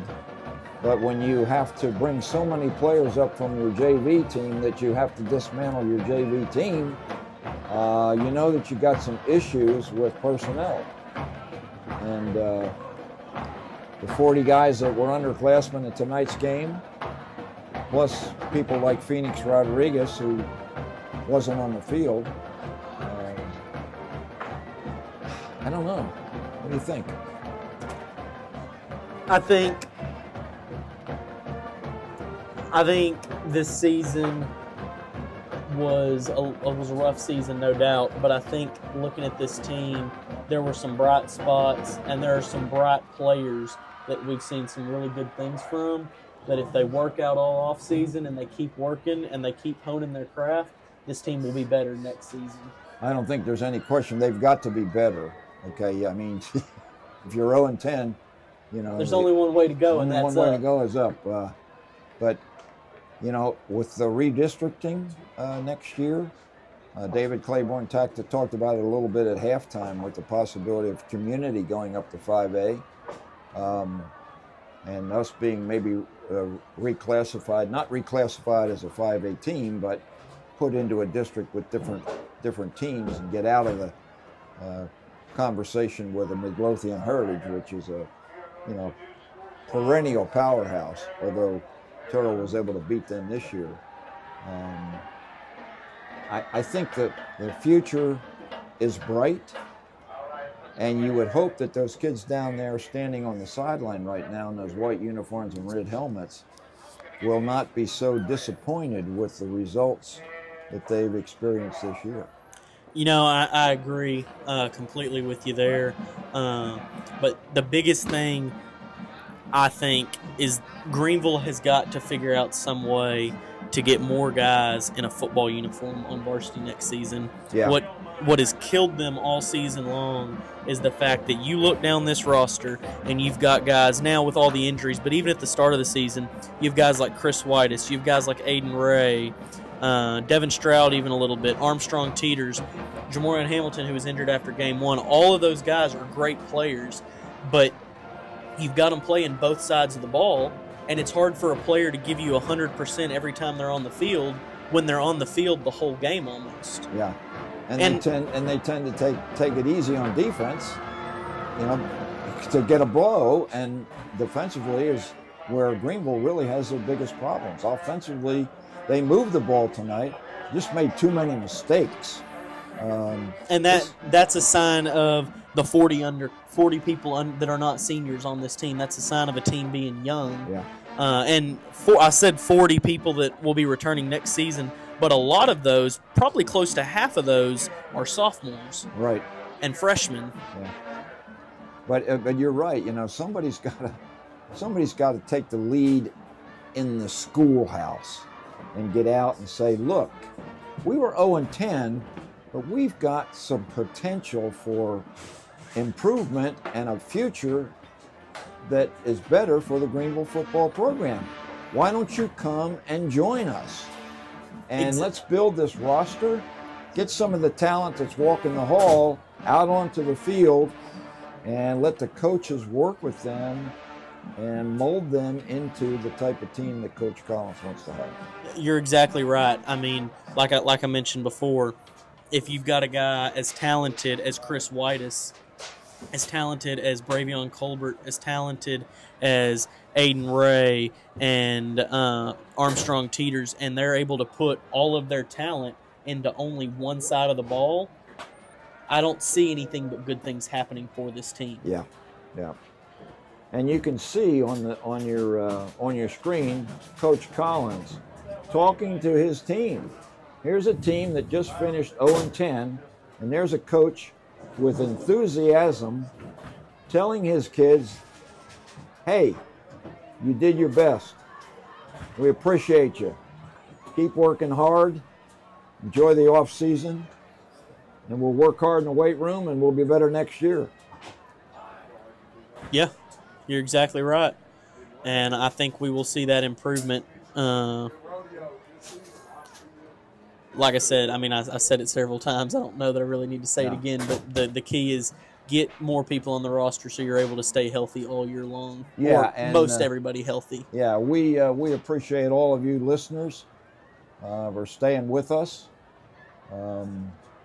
Appreciate the folks that came out to watch the game and spend time here in the stands as we see some of the Greenville coaches sympathizing or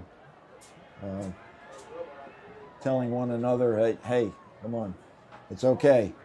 It's going to wake up tomorrow morning where the sun's going to come up. But long season comes to an end finally by a score of 36-21. Crandall beats the Greenville Lions to complete the season. And from TA Cotton Ford Stadium in Greenville, Texas, for Bentley Love and Derek Price and his staff, I'm Bob Muty saying we'll see you again next season. Have a good evening, and God bless you. This video has been brought to you by GEUS. GEUS is your community-owned provider for electric, internet, cable TV, and true local programming.